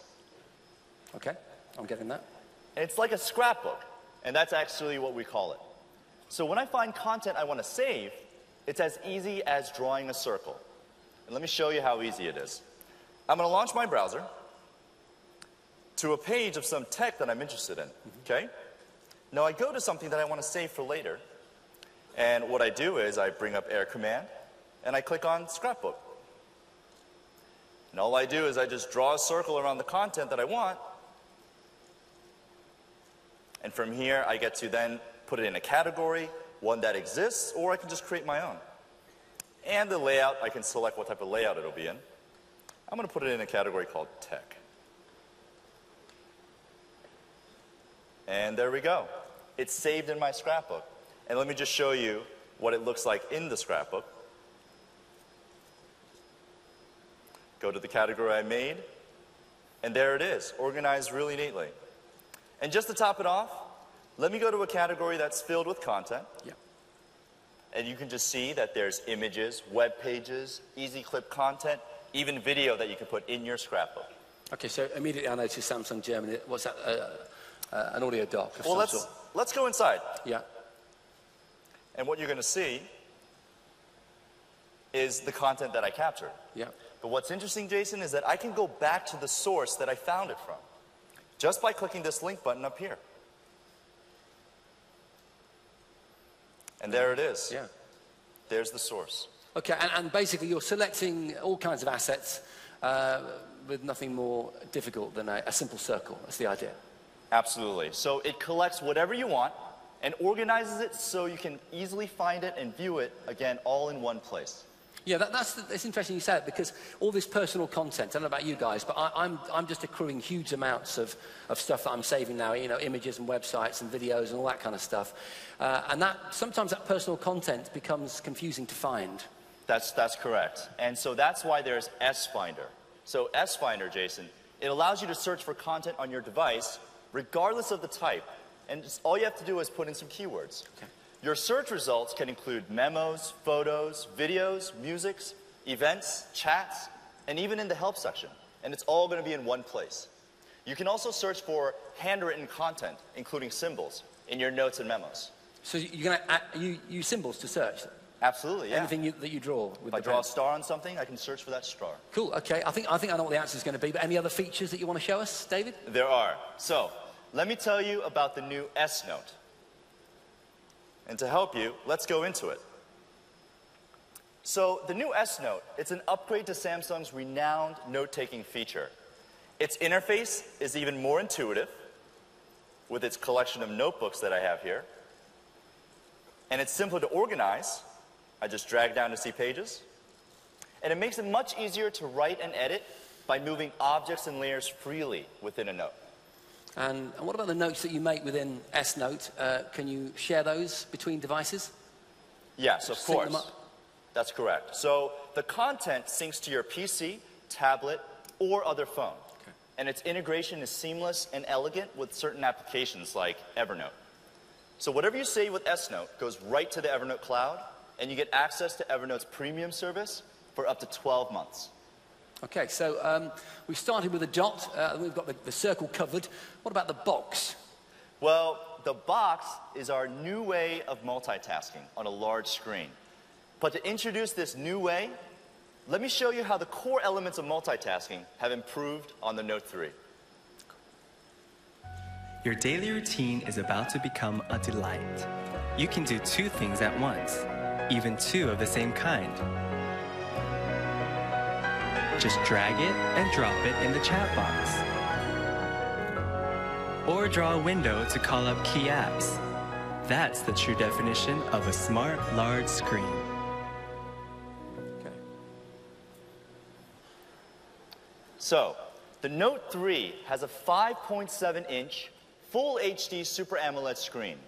But even with a bigger screen, we kept the width of the device the same. So you get the same great feeling, but now you're able to multitask better with more display. Also, this isn't the first time that we're doing multitasking. In fact, an additional aspect of the box is our improved multi-window, which we introduced with the Note 2 last year, and which we have even made better this year. Okay, so a new multi-window. Could you demo it for us? Absolutely. So with the new multi-window, you can even have the same app open in two windows. So you can have two chat-on apps running simultaneously. So lastly, you can chat with two different friends at the same time. Got it? I'm getting there, yeah. All right, so let's just put a situation up here. Yeah. Let's say I'm talking to my friend Rachel, and she knows everything about Berlin. So she sent me some restaurant suggestion that I'm going to share with my coworker, Justin. Well, let's bring Justin into the window. Open up another chat-on window here. There's Justin. And all I do is I just initiate drag and drop right here, select what I want to share, and just drag it over. The key is that I have 2 chat-on windows. Wow, there you go. We got their attention, Jason. Absolutely. Okay. The key is that 2 chat-on windows open at the same time. Yeah, I can see that. Okay, now, we also have a convenient and creative feature for enhanced multitasking called Pen Window. So Pen Window lets you draw a box on the screen to call up other useful applications. Okay, so that's where the box thing comes in? Yes, yeah. Finally. Yes. So you draw the window whatever size you need, right? The point is, it brings up quick access to apps for daily tasks that you like to perform more quickly. Okay, so can we see it in action? Yeah, of course. Yeah. Of course. So, okay, Pen Window is great when you're doing something on the phone and you quickly need to access another application. So this friend and myself, we went to Australia and we need to sort out expenses, okay? And here they are. Now, in this situation, I need a calculator for this. Okay, so all I do is I launch Air Command, I select Pen Window, and then I draw a box on the screen the size I want. And then I'm going to click Calculator. And the thing is, I can do all the calculations right here. Cool. Yeah.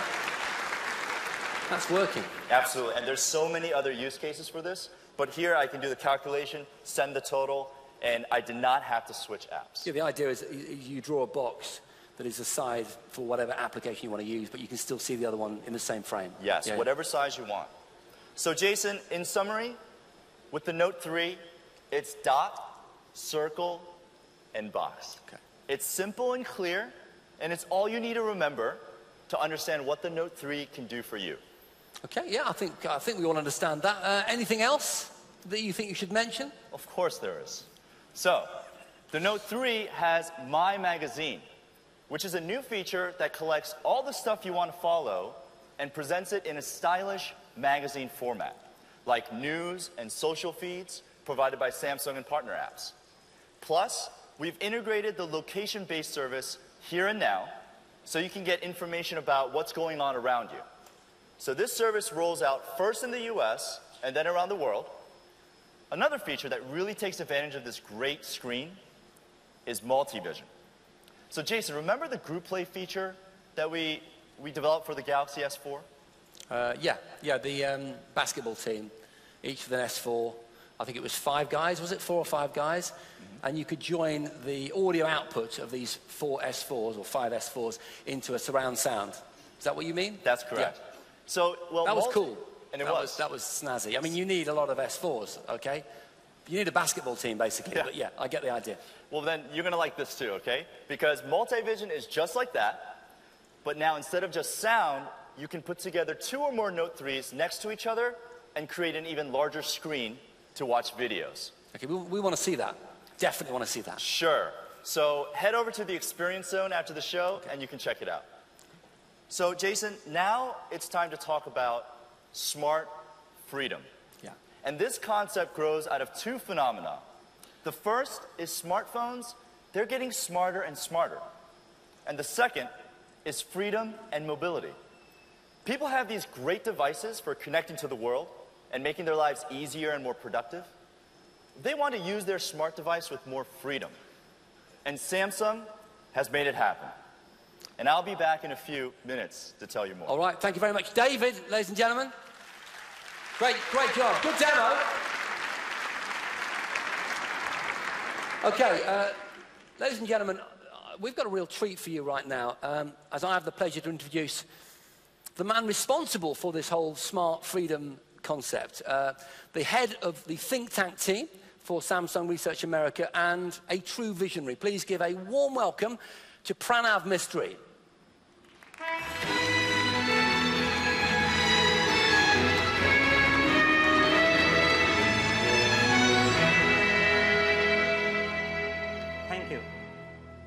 Good evening. It is great to be here. Our time is a time for crossing boundaries, time for rethinking and revising old categories. At Samsung, we echo what Henry Poincaré once said, that it is by logic that we prove, but by intuition we create.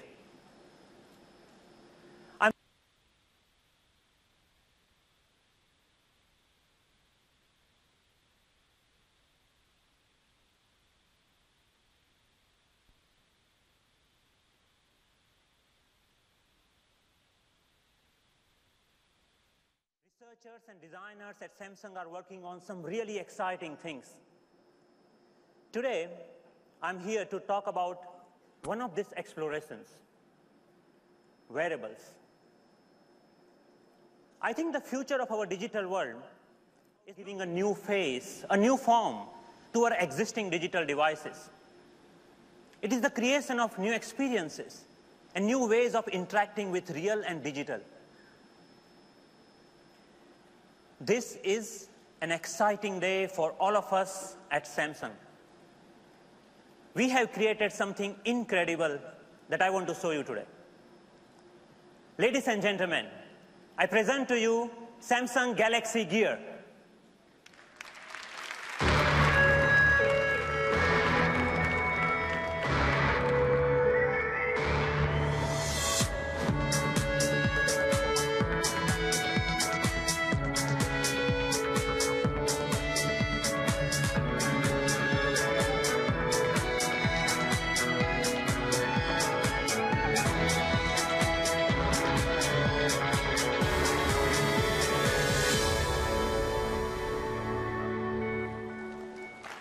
Welcome to the future.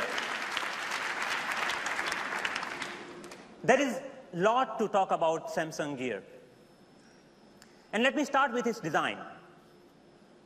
The goal was to make it, well, a wearable, unobtrusive, comfortable, and yet something out of sci-fi. We wanted to make a wearable of tomorrow that is designed for everyone. So we started with a clean slate and explored every possibility. We took our inspiration from an object that we loved and relied for more than a century. An instrument with simplicity on its face, craftsmanship at its heart, and ease of glanceability. And now, today we are here. Simplicity, craftsmanship, and glanceability. Galaxy Gear. Gear's design speaks to its premium and modern roots. It is crafted with stainless steel, but still light in weight. The strap is packed with technologies of next decade and is engineered specifically for all-day comfort. Also, what we wear makes a statement about our individual style. That is why we created gear not in 1 or 2, but 6 vibrant colors. 6 flavors of gear to fit every kind of style, from formal to playful. But design doesn't end there. The design of gear touches every detail, the materials, the form and engineering, a beautiful looking user interface, and a completely novel interaction. A gentle swipe takes you from one feature to another. And you can tap anywhere to go a level deep. Going back is as simple as swiping down from the top bezel. I can proudly say, Galaxy Gear is tomorrow's state of the art. Gear is your instrument, your connection to the world of information. It's the true companion for your note, making sure you never miss that important call.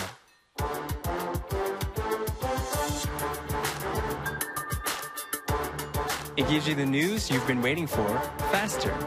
Check it on your wrist and just grab your phone. That's it. Better together. Gear is seamlessly connected to the Galaxy smartphone in your pocket. That means all those important notifications from your Note 3 display on Gear instantly. Your calendar, call logs, or contacts are always synced. So now you don't need to get your phone out every time someone comments on your baby picture on your SNS. Gear takes the entirety of your digital world and places it right where you can see it with a simple glance. Gear and Note 3 work together all the time. But to take it a step further, we invented something we call Smart Relay. Let me give you an example. When you receive an email notifications on your Gear, and want to switch to a larger screen, like the one that we have in Note 3, all you need to do is pick up your Note 3. Your email automatically displayed on Note 3, that the same email that you are looking on your Gear. Smart Relay makes working with your Samsung devices truly seamless. Also, when I say Gear is always connected, it is not only about its connection to Galaxy smartphones. It is about connecting to the whole of our digital world. It is about connecting to our friends and family. It frees you to live smarter, whether you're on the road or on the beach. Get things done with just your voice and talk without a single touch.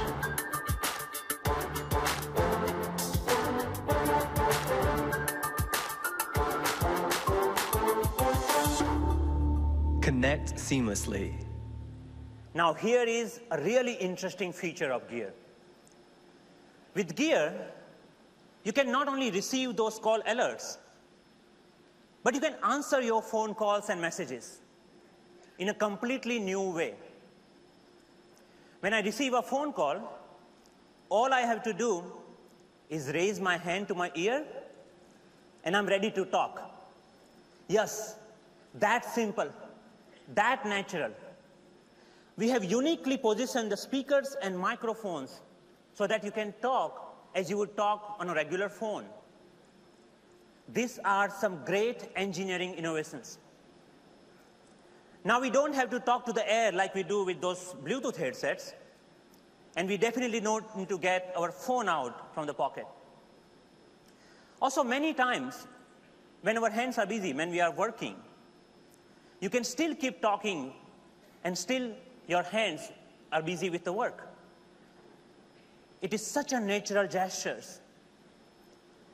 With Gear, you are able to receive calls and even make calls without ever taking the phone out of your pocket. Let me talk about another interesting feature.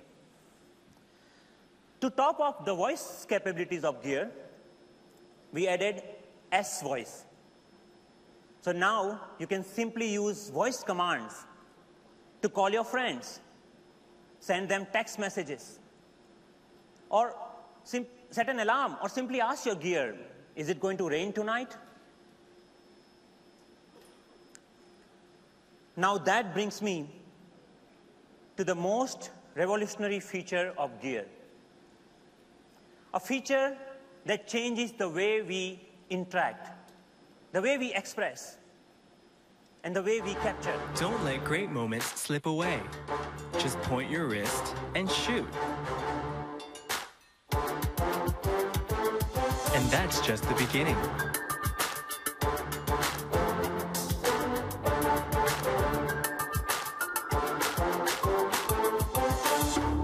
Capture that great moment.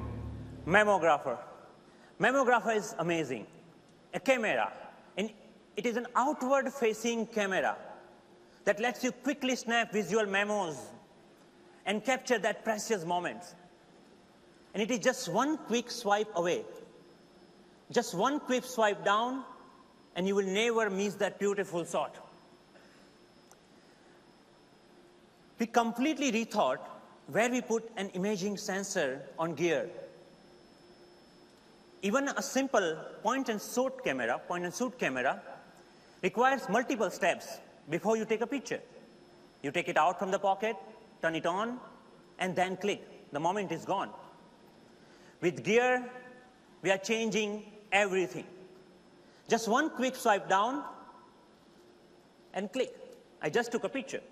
Now for your everyday moments, you don't have to take out the smartphone anymore.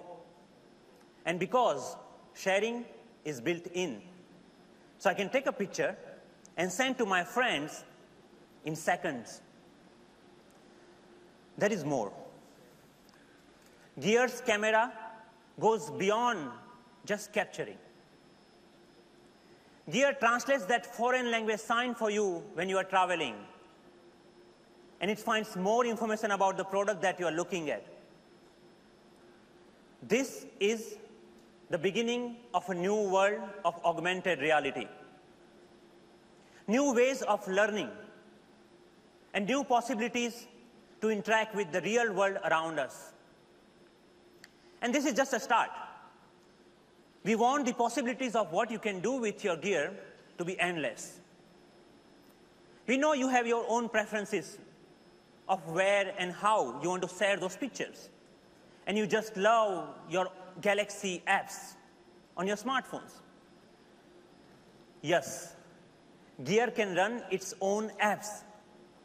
Gear supports all your favorites: Path, Banjo, PyGolf, Live 360, all of them. These apps are specifically designed for Gear. And as I speak, more apps are being added to the list. You can download all these apps from Gear App Store. Let me sum up by showing you what makes the Galaxy Gear tick.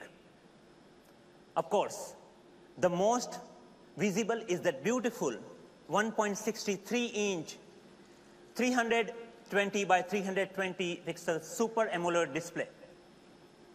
Gear is powered by a custom 800 MHz single-core CPU.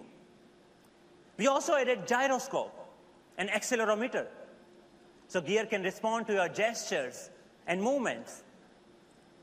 This also enables Gear and built-in pedometer of the Gear to track your workouts.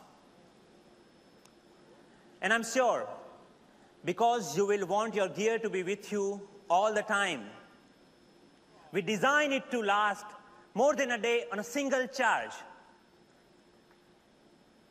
Now, Gear is compatible, of course, with Note 3, Note 10.1 2014 edition, and with software upgrade with Galaxy S4. For all Galaxy S3 and Note 2 users, your upgrades are also coming soon, in October.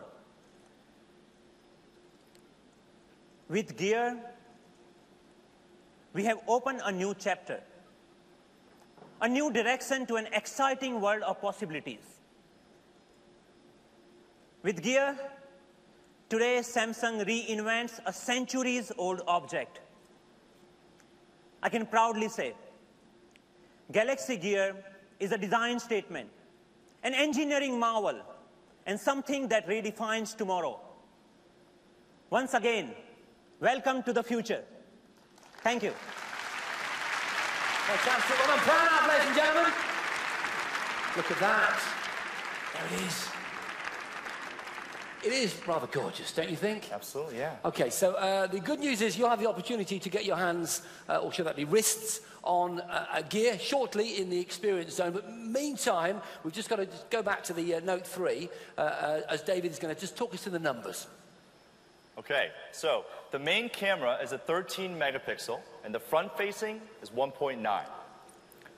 And with the Note 3, you can take 1080p videos at 60 frames per second. Now, and depending on the model, you can even take ultra-high definition or 4K videos as well. Yeah, the 4K thing did surprise me, I've got to be honest. In the tech briefing, I thought that was a typo. Well, that's understandable. 4K from a phone. Yes, yes. And it gets even better, Jason. We've also packed in the high CRI LED flash and the smart stabilizer to help take low-light shots with fantastic results. Along with our incredible camera, we've also improved audio performance with ultra-high quality audio. Music sounds outstanding because you can play master quality audio files at 192 kilohertz and 24-bit. Oh, and did I mention Note 3 has 3 gigabytes of RAM? Okay, you just did. Good. So the hardware spec is there. Okay, we can digest that, but my immediate response is a pretty obvious question. The battery life, is that affected? How is the battery performance? So you definitely have to have power with these devices. And we've made improvements everywhere. Software, hardware, and by upping the Note 3's battery to 3,200 milliamp hours, users now enjoy 40% more video playback time. That's nearly 4 more hours. Okay. And what about a topic that's become increasingly more relevant, certainly over the last 12 months or so, security? Sure. So let me tell you about Knox. It was introduced with the Galaxy S4. It comes preloaded on the Note 3, and it provides both general users and enterprise users with the best-in-class security by offering 3 core values: security, privacy, and safety. And it provides a space that is protected from loss, theft, hacking, and malware. So with the introduction of Samsung Knox, private data and important company data can be easily managed, making Samsung products the optimal bring your own device. And lastly, the Note 3 is running a 2.3 gigahertz quad-core processor for the LTE version and a 1.9 octa-core for the 3G version. Okay, so when will Note 3 and Gear be available in stores? In the US and Japan, both will be available in October. And for the rest of the world, Note 3 and Gear will be available later this month. Thank you very much. So, ladies and gentlemen, Samsung's first 2 devices, Galaxy Note 3 and Galaxy Gear.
Yeah, I'm loving that. I'm loving that Eurythmics matchup. Amazing.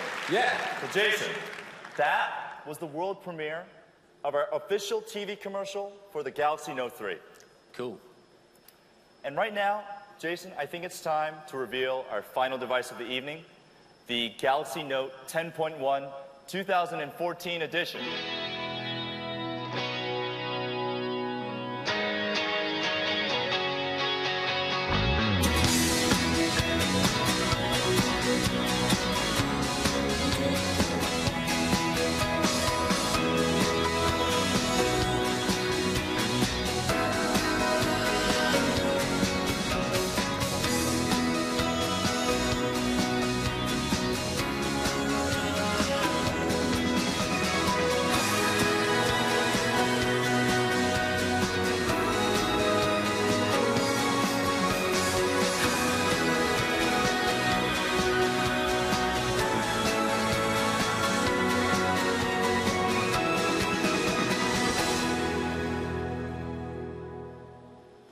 Okay, so let's find out more, David, if we can, about the 2014 edition of the Galaxy Note 10.1. Okay, sure. So the enhancement in this year's model are built around Samsung's strong commitment to developing a full range of devices that meet a variety of needs, playing a central role in the lives of our customers. So Galaxy Note 10.1 2014 edition and Note 3, they appear, to be cut from the same cloth, related. Sure, there is a family resemblance. The 10.1 has the elegance of the Note 3 and the backing, the stitching, and the serration. We also have an accessory called the book cover for the Note 10.1, a perfect match for its design identity. Including black and white, you have a choice of 6 colors in total. And what about the size specs? Right. It's all about what we call extraordinary mobility. The Note 10.1 is incredible. It's only 7.9 millimeters thick, and the Wi-Fi version weighs only 535 grams. Considerable reductions from last year. And this is a device that you can take anywhere. And with an 8220 milliamp hour battery, you hit the road with confidence. Tell us about the screen, the 10.1 viewing experience. Obviously, it's a critical part of that device. Yeah, this is something even more special. What you're looking at is a WQXGA display with 2560 by 1600 resolution. Ultra high def, yeah? Exactly.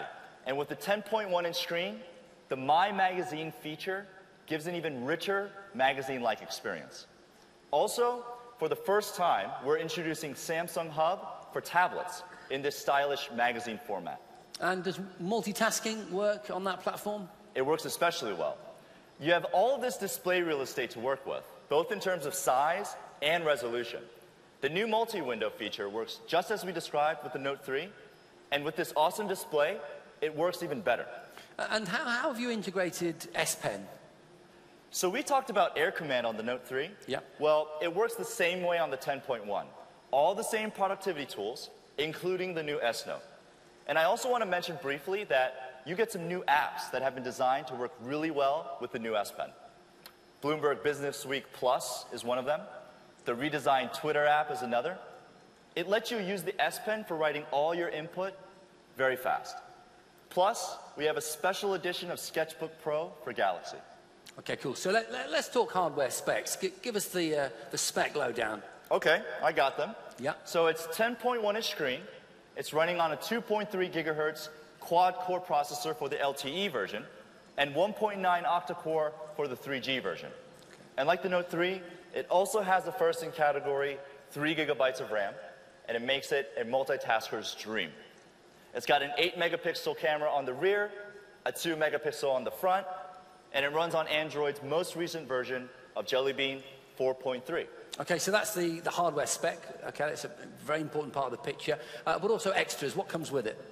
Both the Galaxy Note 3 and the Note 10.1 2014 edition will come with a host of free and exclusive partner content that really pushes the device's productivity, entertainment, and creative properties. Our Contents gift pack for the Note 3 and the Note 10.1 have more than a dozen free premium partner apps on board with a range of offers. Okay. Final thoughts? Final thoughts? Well, what I really want to say is that the Galaxy Note 10.1 2014 edition, it's going to change the way you think about large screen tablets. It's light, it's fast, and the display is gorgeous. So you're definitely going to want to try this out in the Experience Zone across the courtyard. Thank you. David Park, ladies and gentlemen. Thank you very much.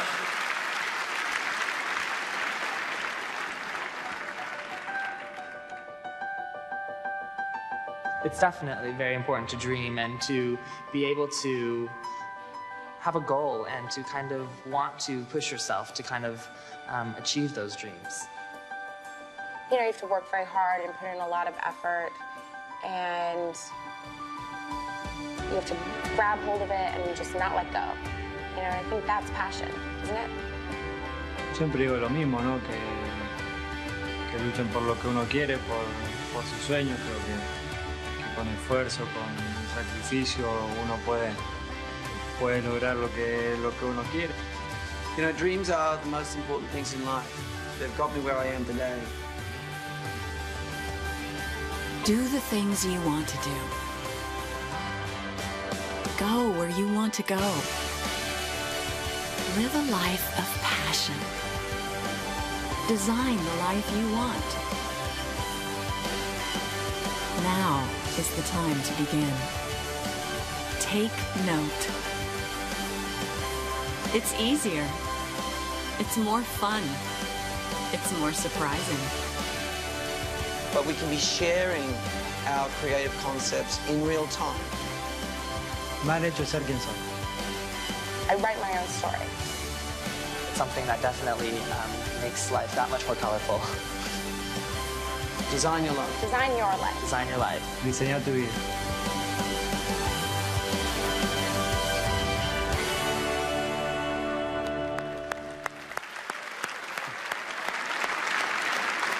Well, ladies and gentlemen, what can I say? I hope you've enjoyed this evening. Have you had a good time? Fantastic. We have too. Thank you very, very much to everyone from across the pond in New York and also around the world. And also, thank you to you, ladies and gentlemen, here in the Tempodrome. You've been a fantastic audience. Please give yourselves a huge round of applause. Thank you so much for getting so involved with us tonight. It's been fantastic. And I couldn't finish here without saying, let's hear it for our orchestra, ladies and gentlemen, the Grand Art Ensemble. Woo! Well done, guys. One more announcement for all the lucky people here in Berlin. Head to the Alexanderplatz tonight at around 8 o'clock so that you can experience the Note 3 and, of course, the gear, along with everyone else in this auditorium at the Galaxy Studio. I will see you at the roof party. Have a great evening. Thank you very much. Thank you.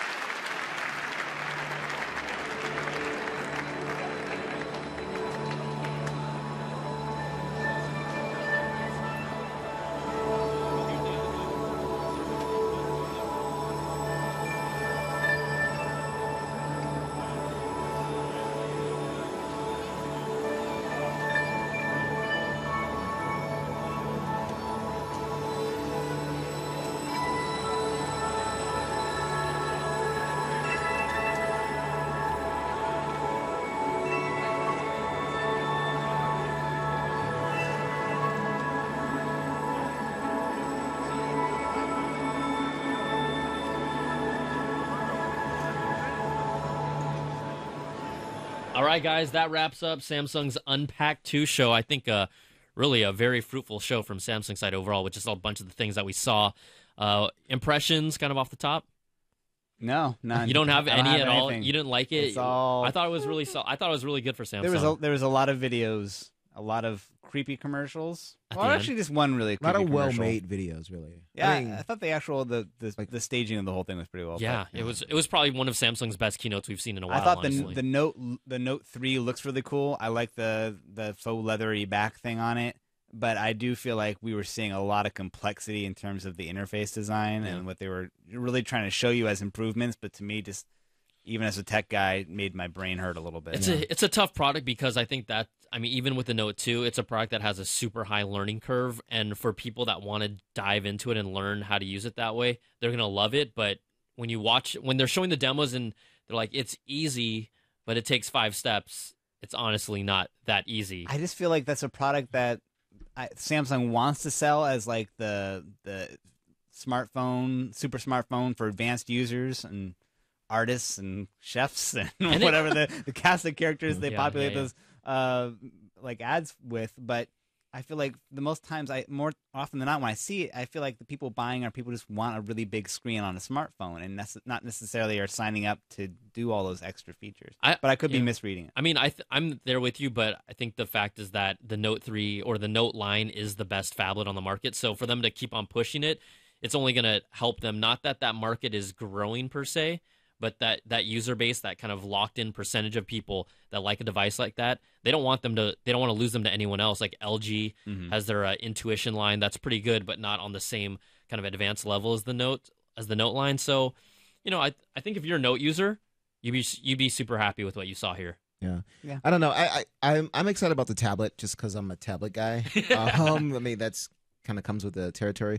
But no, I thought that the Note 10 looks great. Like the improved specs look it's great and it looks awesome with the high res screen and 3 gigs of RAM and all that stuff. But I do agree, like the guilty I was gonna almost say guilty gear. The Samsung Galaxy Gear looks cool. The watch. You're the talking watch. about The watch. Right now. It looks cool, and like conceptually, it's like, oh, all right, I get it now. I get why that might be appealing. But then it's like, well, how does it actually work? Like, how does it feel to actually work? Is it laggy? Is it like as far as syncing, like there's a camera on the front, which is really creepy. And like, there's rumors saying that the shutter sound can't be turned off. It's just one of those things that, like I don't know enough. Like, they can show it and they can present it perfectly on the stage, and it's really slick and everything. But I just, until I get it on my hand, on my wrist, I'm not gonna know whether I want it or not. Yeah, and I think the things to know for me, the deal breakers for me on the watch are their $300 price tag. Yeah, that's a deal breaker. The fact that it is. And you guys will be able to see some of the footage of the watch that they're talking about as we talk about this. It's something that you're still going to have to charge every day. All day battery They say life. 25-hour plus, but we don't know what that. We'll see. How they got that. Either way, that's something I'm plugging in every day if I want to use it every day. Yeah. Yeah, you probably will be. And it still seems pretty big. I think at first we were thinking that maybe it was going to be loose on the wrist, and it may or may not be loose on the wrist, but it seems thick behind the screen. Like it seems like the way that it sticks out. It doesn't on your look wrist. like something you'd forget you're wearing. You know what I mean? It's like you're always going to be reminded. It's a 'cause you're gonna commitment. feel That's okay. like I'm something okay there. with a watch being something that I know I'm wearing. I think that Samsung came with a lot of confidence to the table of the way they were talking about the watch, as if it was like, we revolutionized this space. We've taken a century-old device and, brought it to the future. Yeah. The reality is that, and we talked about this in here, is that, well, it is a cool device, don't get me wrong, but the truth is that you kind of saw what Pebble Watch was doing on Kickstarter a couple of years ago, and then decided to run with this whole watch idea. I mean, that's a fact. disingenuous statements being made. You cannot. I feel like the whole reason that Samsung's even rushing to put this thing out is so that they can say first. Yeah, yeah, for sure. But they can't say first. They're They telling can- people first. They can though. claim first, but they're really trying to craft that Yeah, message. Though. yeah. Like, we were the first one. Yeah, we were out there at the beginning. Major name brand smartwatch. We're here talking about Samsung, but we do want to mention that Qualcomm also announced their own watch. The Qualcomm Talk, using what's interesting about that is we've been talking in past shows about when are they ever going to use the color e-ink displays that they showcased off at CES Mirasol. 2-3 years ago, the Mirasol displays. It looks like they're using that display in this watch. And they're getting the battery benefit from Yeah, that. yeah. Because it's such a low power display, it looks like it's going to be like multiple days before you'd have to recharge that thing. Now, whether or not anyone's going to buy it, it still remains to be seen. And it says that's not going to have the marketing power of Samsung behind it. Yeah. So for all of you that are hanging out with us and we're just talking back and forth, we do want to remind you, we're going to be on for about maybe 10 more minutes, 15 more minutes. We'll take some of your calls to find out what you guys thought. I really want to get your impressions of what you thought about this whole Samsung Galaxy Gear smartwatch, because that's really the hot product of this whole thing that we haven't seen before and was the most anticipated product. So you guys can call us at 1-888-900-CNET. I'm finally getting the number right. 1-888-900-CNET. That's 2638. I do want to jump to my screen really quickly. This is what a few of you guys had to say before we actually launched. We asked you guys, what do you think about the smartwatch? You check this out. You kind of go down from the bottom. John Baylor said, don't really care about a smartwatch. Kind of a dumb idea. Flux Quanta said, I absolutely want a smartwatch. I have a Pebble, but I feel like it could do more. Battery life will be the defining factor, and that's going to be the main issue with these watch devices. Rick Abbott, absolutely want a smartwatch. Notifications without looking at a phone. Watching live blog on my wrist. Christian Blackwell. Squinting. Who the hell would buy a smartwatch? It's 2013. Who doesn't own a smartphone? Christian's not feeling the watch. Jen McKay, I'd rather have a cutesy dog watch than a smartwatch. Just don't let anyone take my smartphone away. All right, one vote for the cutesy dog watch. Yeah, I do feel like that was the interesting conflict in the message that they were saying. Like, you get to keep your phone in your pocket. Yeah. You don't have to take your phone out of your pocket. By the way, we sell phones. Yeah. It's actually a very important business for us. You'll Please buy our have to phones, take it out of too. your pocket if you want to use it, especially with this pen here. But yeah, one of the things that is just a reminder, I don't know how much they talked about it, but the Galaxy Gear smartwatch will be using Bluetooth 4.0, which actually has support for low power, like a low power mode, which is kind of one of the new innovations that Bluetooth 4.0 brought, so that it's going to be tethered to your phone, bottom line. Yeah. It's going to need that phone, so your phone is really probably going to take even more the brunt of the work whenever you go to your phone for data or your watch for data. That's the guy that's going to be the workhorse. That said, though, they did complicate things by saying that there are apps being specifically made for their smartwatch, like the golf hole finder. Yeah. And the whatever other Glad apps you came said out for golf. that. Yeah. Yes. Yeah. So that I didn't really get necessarily how those are going to be installed or provided, or what the marketplace is going to be for that, or whether it's more of a Samsung provided hub for your watch. I don't know. Like a store. Yeah, kind of thing. Let's go. Let's go take some calls because people are filling up the lines big time now. Which we want to hear your thoughts and impressions. We have Keith in Indiana. What's up, Keith? What's up, Brian and guys? How's it going? Good. Thanks for calling in. What'd you think of everything? I thought it was really interesting to see that they're not really going to change the screen size on the Note that much, but I'm excited for the Gear and I'm excited for the Note tablet. But I just want to know, what do you guys think when it comes to pricing? Where do you think everything should be priced to actually be a real big hit? I think should all be free. Seriously. No, I mean, seriously, I think that's where they should start, because I think Samsung has a... No, what are you talking about? No, I mean, look, when they're having their meetings about their devices and stuff, I think it should always be on the table, do we want to give this away? Because, look... I'm totally not with you right now. No. Okay, so you wouldn't want... If Samsung said, hey, we're going to give away the Note 10... Of course I'd want something free, but how does that economically make sense for them at all? It doesn't make sense at all, but I'm saying that should always be the start. But then they go up from there. No, then they go up from there. Because Samsung has a history and a habit of overpricing their stuff and under-delivering on specs. They do. I mean, I'm expecting, I agree. I'm expecting this And tablet also to... cutting the price down in half, like a 2 few months months later. in, and then right before they introduce the new version of it. Exactly. Yeah. I'm expecting this Note tablet to cost at least $500, and some people will be okay with that. But I just, it's hard to really convince a lot of people to buy those things when they're still that expensive. So the question is, what are your thoughts on the price for the watch? Is it too big for you or not? It's $299. That's what they're pricing at. Of course, it's too much. Yeah, I feel like it's too much. Also because it is actually going to Eric's point about why I think that they should even sell it at cost is because it's like a giant advertisement for Samsung on everyone's wrist, walking around. Not something in their pocket, but like a Samsung branding literally on their customers walking around. And that's that is priceless in some ways.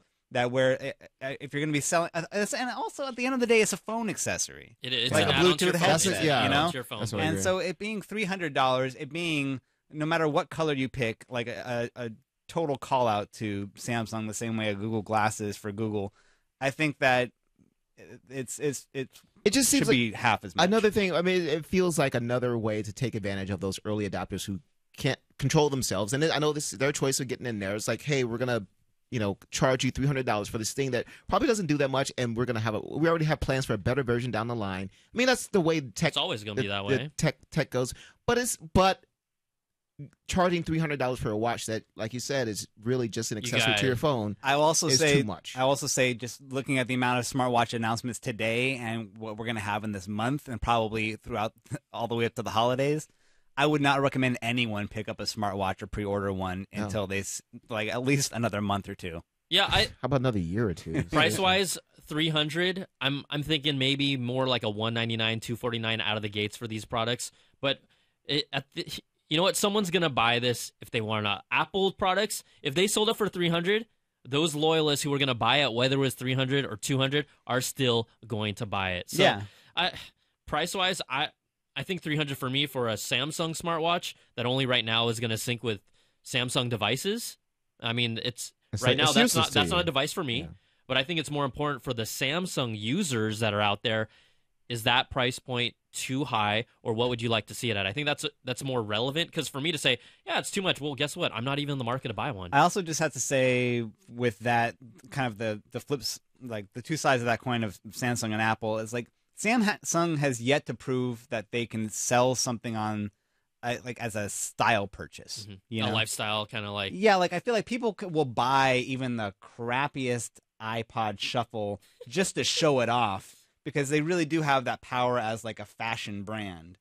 At least here in the States. Yeah, exactly. I was going to say here in the States. In overseas in Korea, it's a different story. Totally right? different story. But I feel like the idea that someone would spend that amount of money just to have some Samsung branded thing on their wrist, I don't buy as much as the exact same smartwatch with the exact same price being sold by Apple. I could see for those users who want to just have the Apple fashion statement, the $300 would make sense. Hey, Keith, the price, does it scare you or not? Yeah, I was looking like you guys were saying, $199, $249. I was in. I was going to go plop the credit card down and buy it right then and there.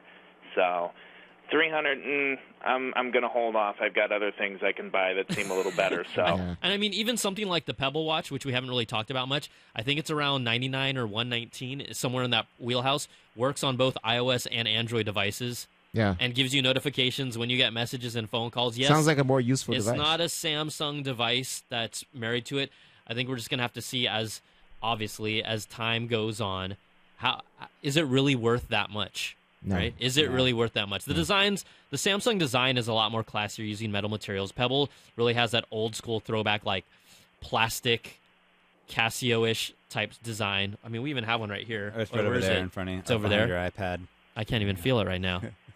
Anyways, all right, Keith, there you go. Here's the Pebble Watch. Let's go. Thanks for calling in, Keith. We appreciate it, man. Thank you. All right, let's go to Vicente in New Jersey. What's up? Hey, what's up, guys? Hey, what'd you think of the announcements and everything? I had one thing. I was looking at the Samsung gear, and I was really interested, but one feature I think it missed out would probably be NFC. Like, if you have a wallet, you could put your wrist, right up and buy it, because they're really selling you on keeping your phone in your pocket. So it's something I think they maybe missed out, and especially at that price range. Did they not announce NFC? They didn't say anything. Not from what I saw off the top. Not in the watch. I think that you're right. I think we talked about it earlier in the show before the actual keynote of how hard it is to figure out this whole mobile payment system, NFC on your device. Now let's pretend it was completely solved and it was easy to use. I think the other fact is I'm not sure how much power it would take for it to sync up, activate that, and then because they're trying to restrict the battery usage on this device as much as possible. I think NFC just brings in another power drain. I'm not sure how much it actually would in the long term, but as long as it's not being used, though. Yeah, I don't know how much power it drains. Yeah, also I feel like they really wanted to get that battery life in a good place. This is the interesting question for me, at least. Mm-hmm. I'm interested by my own questions. Yeah. I'm interested by your own questions, great. too. I'm glad. That's good. The camera on the watch, was it really necessary? How much could they have saved in battery life if you didn't include the camera? Mm-hmm. Is it really that much of a selling point? And is it really that much faster? It would be interesting to see a shootout. Is it that much faster to have that camera on your watch and having to activate it with your voice commands or whatever you're doing to activate it versus getting your phone out of your pocket, which is... Do you realize so burdensome? Do you realize? Okay, people can't even take a picture like this. Right. Try going like this. Yeah. It ain't gonna happen. Yeah. So I feel like they could have I think they included it to right out of the gate differentiate their smartwatch from the Pebble or something else that's out there.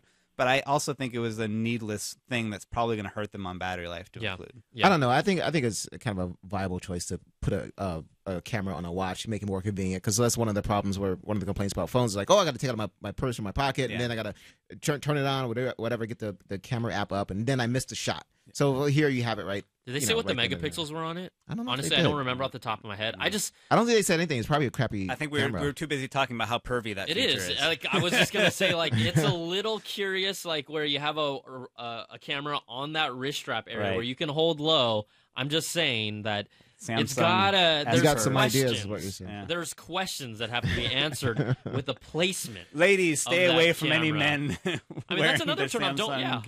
Not that they'll notice anyway, because it's so right. They need another excuse to stay away from guys. All right. So what we're gonna do here is we're just gonna crunch through the last 5 calls we have. We're gonna do kind of a quick hit. So if Christina can no longer take any more calls, that'll be awesome. So we'll just pound through these. So what we're gonna do is let's go hit up Charles in Washington, D.C. Charles, what's up? Oh, hey, how you guys doing? Doing good. Thanks for calling in. Oh, yeah. Thanks for taking my call. Yeah, what's up? Nothing much. I mean, did Are you guys sure? Did they confirm that it's only going to be compatible with? I mean, the Gear is only going to be compatible with Samsung devices? Did they? In my eyes, that's almost like DOA, in my opinion. I mean, that's segmenting the market, even further compared to just people who don't wear watches as well. Well, the only graphic we saw was when they showed what devices it was compatible with. They didn't. It would have actually been important to say it's compatible with other Android devices, just because they don't have to promote others, but it's a good selling point.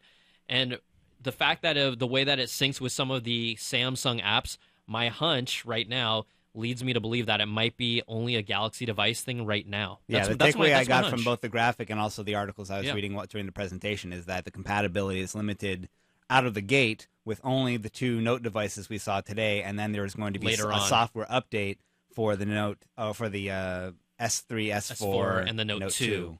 Correct. But yeah, it's just a very small ecosystem of products that's going to work with.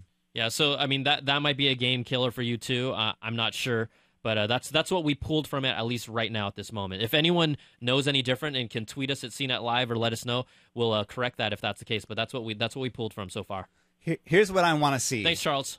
Before we take another call, I'm predicting now, on the record, that I think what the game changer in this space is going to be like an Amazon Kindle super cheap smartwatch that's going to be more broadly compatible with Android. Like the Pebble? Yes, like the Pebble, but like a but better $75 Amazon Kindle smartwatch type thing that's going to be. So you're predicting Amazon specifically? Yeah, because they're already in that Android space. They already have their kind of apps. I can see it. Happening. All right, let's keep on hitting the lines because we're locking everything down. Alex, what's up, Alex? Hi. Hey, what's up? How can we help you out?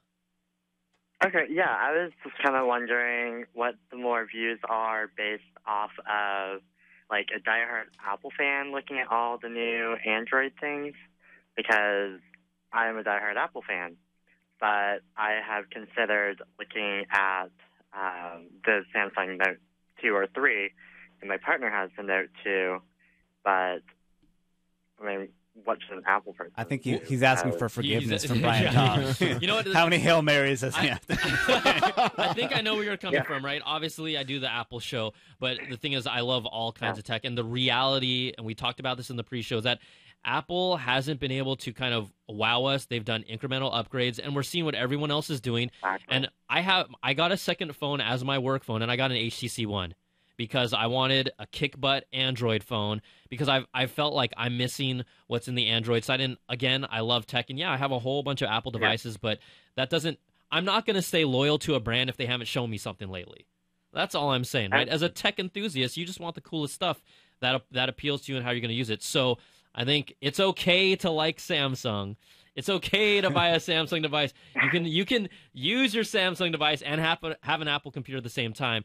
But I wouldn't be so stuck with that whole who's drinking the Kool-Aid from which side and the whole fanboys versus the trolls and the wars. It's irrelevant to me. It's like, who cares? Yeah. Just get good stuff that you love. Yeah, and, I'm not necessarily even going on being, all Apple or all Android or whatever, because I love everything as well. I've got an old BlackBerry that I always play with. I've had Androids forever, love iPhones, and I take the things I love and the things I hate, and weigh the contrast. Yeah. But, it's just, I have so much invested with the iPhones and Apple and everything. Yeah, you feel kind of stuck, probably, like me. Yeah, and I like the Note. I like the Note. I like the bigger size and everything, and the pen is amazing. Yeah, it's good stuff. It's just a huge debate that I'm like, I don't know what to do. And when I go to the stores or try and talk to people about it, they're all like, oh, I'm this or I'm this. I'm like, I want both. Yeah, you know what? I think that the biggest thing you'll miss, and it's what I miss and what Eric talked about early in the show, is that you'll love all the new things you can do with your Android devices, but you'll miss the integration with the ecosystem, because I bought so many songs, and there are ways to transfer them over, but I got to tell you, someone who doesn't have as much time as I used to, I don't want that whole process of removing the DRM and then transferring it over. It takes time. When you've had songs on a platform that you've invested in for 10 plus years, that's a lot. So I think you might miss some of the aspect of the ecosystem, or, for example, when Instagram came out on the iPhone first and it took some time to get on Android, much like Vine, you'll sometimes miss that a little bit. But overall, your device is going to be able to do a lot more things, and if it's relevant to you, I say, hey, jump on that horse and go for the Galaxy Note or whatever you want to get. So, all right? All right, cool. Cool. Thank you. Thanks for calling, Alex. All right, Kevin, we got 2 more calls after Kevin. Kevin from Canada, what's going on? Hello? Hey, what's up? If you turn down the volume on your computer and then talk to us through your phone, you'll be all good. Okay. Yes. Wait, we're gonna let him get through I this. love the feedback loop. He just started laughing. He's good. All right, Kevin, can you hear me now? Are we good? My name is Karim. Oh, Kaveen. Yes, Kaveen. Are we good now? Are you just on your phone? Karim. Kareem. Well, you know what? I'm reading what they wrote me. I'm sorry, Kareem. You're not Kevin or Kaveen. You're Kareem. Yeah. All right. Sorry. Well, how can we help you out, man? Thanks for taking my call first. And I need to ask, this watch is water resist? Is it water resistant? That's a great question. They didn't show That's that. a really good question. I feel like they would have tried to sell that, or at least let you know if it was. Right. But I don't know. Can you go? So if you can you get water on it? Maybe. Can you go swimming with it? Probably not. I don't know. Yeah, I think the even more practical question is how sweat resistant is it? Yeah, You know, I think that's a question Scott Stein, who's been reviewing a lot of the smartwatches we've seen so far, when he's put out there a lot. It's like these things need to get more sweat resistant, and that needs to be something that they put out front as a feature. All right. Cool. Thanks, Kareem. Appreciate it. All right. All right. Let's go to Charlie here. How much would I that almost suck though, to burped. spend $300 on a smartwatch and then have it undone by a workout? Yeah. Especially if it advertises itself as like a workout companion. The Jawbone You know? Up had issues the first run. Yeah. The sweat was messing up the circuitry inside, and they had to Oh. pull it off the shelves Gross. and then bring them back later. So it happens. Hey, Charlie, what's up? Hey, what's up? Hey, thanks for calling. How can we help you out? Oh man, hey, I was kind of wondering if they were going to put a 3.5 millimeter jack on that smartwatch that they had. I mean, everybody has these notes. I've got one. I've got the original one, and it's a big device. Whenever you put it in your pocket and you run your headset from your ears all the way from your pocket, if you want to run it through your clothing, that's 2 layers of clothing that's going to be yanking down on it, and it pulls down. And it pulls it out of your ears if you have like those ones that fit inside your ears. It'd be really convenient if you put one on the watch. Also, the water resistant thing was a good issue too. Yeah. They said that you can take it to the beach, but can you actually go swimming with it? And so as a sport watch, supposedly, are they really going to go into that category? And that would open up a whole lot for apps. Yeah, I mean, they showed off the golf app, but that's not as golfers, yeah, I know you do sweat. You may not sweat as much as someone who's running 5 miles, but you do sweat a little or bit. on a bicycle. Yeah, exactly. So I'm not. That's a good point. I mean, Yeah, they'll probably come out with this version, and then if it does well, you'll see like a Galaxy Gear Active or something like that a year down or so down the line. we added water resistance this Right. time Yeah. because we should have the first time around. But yeah, Well, you figure that they would adapt with what already is in watch technology of today. Right. They got shock resistance, they've got water resistance, they got waterproof, they got bullet resistant, but if they just take some of those things and they put it into this watch, then it would actually be something that everybody would be willing to wear, not something that you just have to treat like a carton of eggs everywhere you take it. I feel like this thing, they came out with it, and some of the comments I've seen too, it really is like a tech toy. It's not quite a useful, polished everyday product item yet, Yeah. And also, Yeah. just from the history with Samsung, this is like they must have thought it was really important to get out there ahead of Apple's announcement. But you're probably going to see an iteration on this thing before the year is over. Yeah, it kind of feels like they're kind of going more for the I Spy kind of feel, well, you don't have to take your phone out of your pocket, turn your pocket inside out, and then, take a picture after you hit 5 things. You're just like, swipe, take a picture, and you got it. That's gonna disturb a lot of people. Yeah, apparently you really can't fast, Yeah, you can't shut off the sound of the shutter sound, so that So Charlie, quick thing, Galaxy Gear download the smartwatch for you, yes or no? The only thing is that I'm really rough on my jewelry. I don't wear any. I have to make sure that I get something to wrap my phone up in, like a shock-resistant case or something like that. That would be the only thing that would, kind of turn me off to it. But I also don't use Bluetooth that often, so be able to put your hand up to your ear and be able to talk. If you don't hear the conversation, let's say that I'm in a store and somebody can't hear my conversation, I'm talking to somebody. That's fine. Then I probably would get it. I probably destroy it in 2 weeks, but as long as it's a private conversation. Yeah. All right, there we go. We lost him, but that's an interesting thing. Just from when you can take calls and make calls from your wrist. Yeah, but you look like this guy. Hey. You're like, hello. Well, don't you do that with your phone? Say, you do that. you right? I don't talk to an invisible phone. You got a Dougie. You just got a Dougie while you're doing phone. Teach me how to Dougie. Teach me. You know what I'm talking about out there. You got to get you know two. what I'm talking about You got to out get there. 2 gears to pull that off, though. You got to get one on each do wrist. Do the Dougie, beat him. No. There you go. Do the Dougie. Oh, That's when I phone call. They call me Smooth. We should Will play not that. teach Do me you how to have that Dougie. Galaxy Gear theme music so we can? All right, last call. Eddie, make it count, baby. Eddie, what's up? Oh, sorry. There's absolutely a market for smartwatch. Samsung did a great job. $399, I would not. I'm not $399. $300, I would not pay. But if this came with like a Note 3 and you can get the watch for like $99 or something That's what I'm like talking that. about. Yes. I would get it. Reason being, all these phones, I'm on my Samsung S3 right now. The hassle to pull the phone out, unlock the app, different things like that. When I could just watch a movie, I could be at the movie theater, look at my watch, be like, oh, I'm going to ignore her, so I don't want to talk to her. But I definitely need to take this call. Listen to you. That's going to be the whole new thing. Eddie, you got a lot of things to do, my man. You got a lot of things to do. Well, what can I say? I am disappointed in the design. I had did a YouTube thing about it, but the concept watches that they were showing online was way better than what it is. You know what it is also? Those concept watches is someone doing an awesome 3D render without having to ever imagine the size of parts. Right. Or Batteries, to factor those things in and everything. So Right. Now, I like the 25-hour thing, but what they need to do is make sure they have wireless charging. So when you come home, you usually take all your stuff off. I get butt naked when I walk in the house. I'm not going to lie. You know what, Eddie? I'm glad you told me that. I'm glad you told me that. He's probably butt naked right That's now. information I wanted to hear about. I really did. I got some chips and dip on my chest right now. Eddie, you a freak! Wireless charging. When I come in, I can set my phone and my watch on a like a I think it's called Fat Boy wireless charging thing, and it'll charge, and I can go about my day in the house watching, the Apple Bite. Oh, Eddie, my man, he's trying to save it right now. I could be watching Crave. Yeah. Eddie, you know what? You got the. If I had something free to give you, I would give it to you right now. You got the call of the day, my man. You've got to respect. Much respect, awesome. much respect. But yeah, you know what? I love your enthusiasm for it. I think that some people were saying that we were being too negative about it, but we were just talking about our first impressions. I mean, we did say that they had a great announcement. I get that all the time. I'm paid here to be needed. Okay. Yeah. Well, I'm glad you came here Just today. here to bring it down. I'm actually really happy you're here. I know you're not happy you're here, but that's okay. Yeah. No, I'm paid to not be happy I'm here. All right. But hey, Eddie, thanks for calling in, man. We appreciate it. Your good times.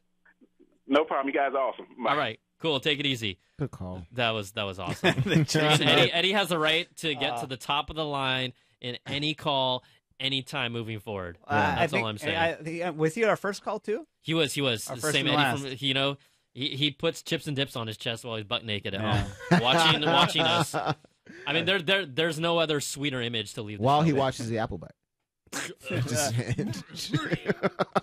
All right, guys, that's going to do it for our coverage of Samsung's live event. Now, remember, next week, Tuesday, it's going on again. Apple is officially doing their announcement. iPhone stuff. iWatch? Nah. I don't think so. Anyways, guys, make sure you stay tuned. That also continue to come to CNET.com. We have tons of coverage, hands-on videos with all of Samsung's devices, all of the IFA announcements, really, from Sony, Asus, Qualcomm. You can check it all out there. So just go to CNET.com. We'll see you guys next week. Same bat time, same bat channel. I think so. Except Tuesday. So not Tuesday. Well, yeah. Tuesday. All right, Donald, you want to say bye? I want to say bye to everyone. Thank you for calling. It's been a wonderful time. That's all I got. Positive vibes. Yeah. Eric, would you like to sign off? See you guys. Okay. You really had to do that. Yeah. Beecham, thank you for running the show. This guy is amazing. It's been my pleasure. He's holding Thank it you very down. much. So we will see you guys next week, Tuesday, September the 10th. 9 a.m. is when the keynote starts, so we'll be up here 8 a.m. Pacific time, and we'll catch you guys later, all right? Thank you. Okay, Chief. I'll get on it right away. Dick Tracy. Dick Tracy calling Hemlock Holmes. Calling Hemlock Holmes. Go ahead, Tracy. The Able Sable Fur Company has been robbed. Take the retouchables and get over there fast. That is all. 6-2 and even. Over and out. It's a cinch. I'll blast the bloomin' Duncan gliders, by Jove.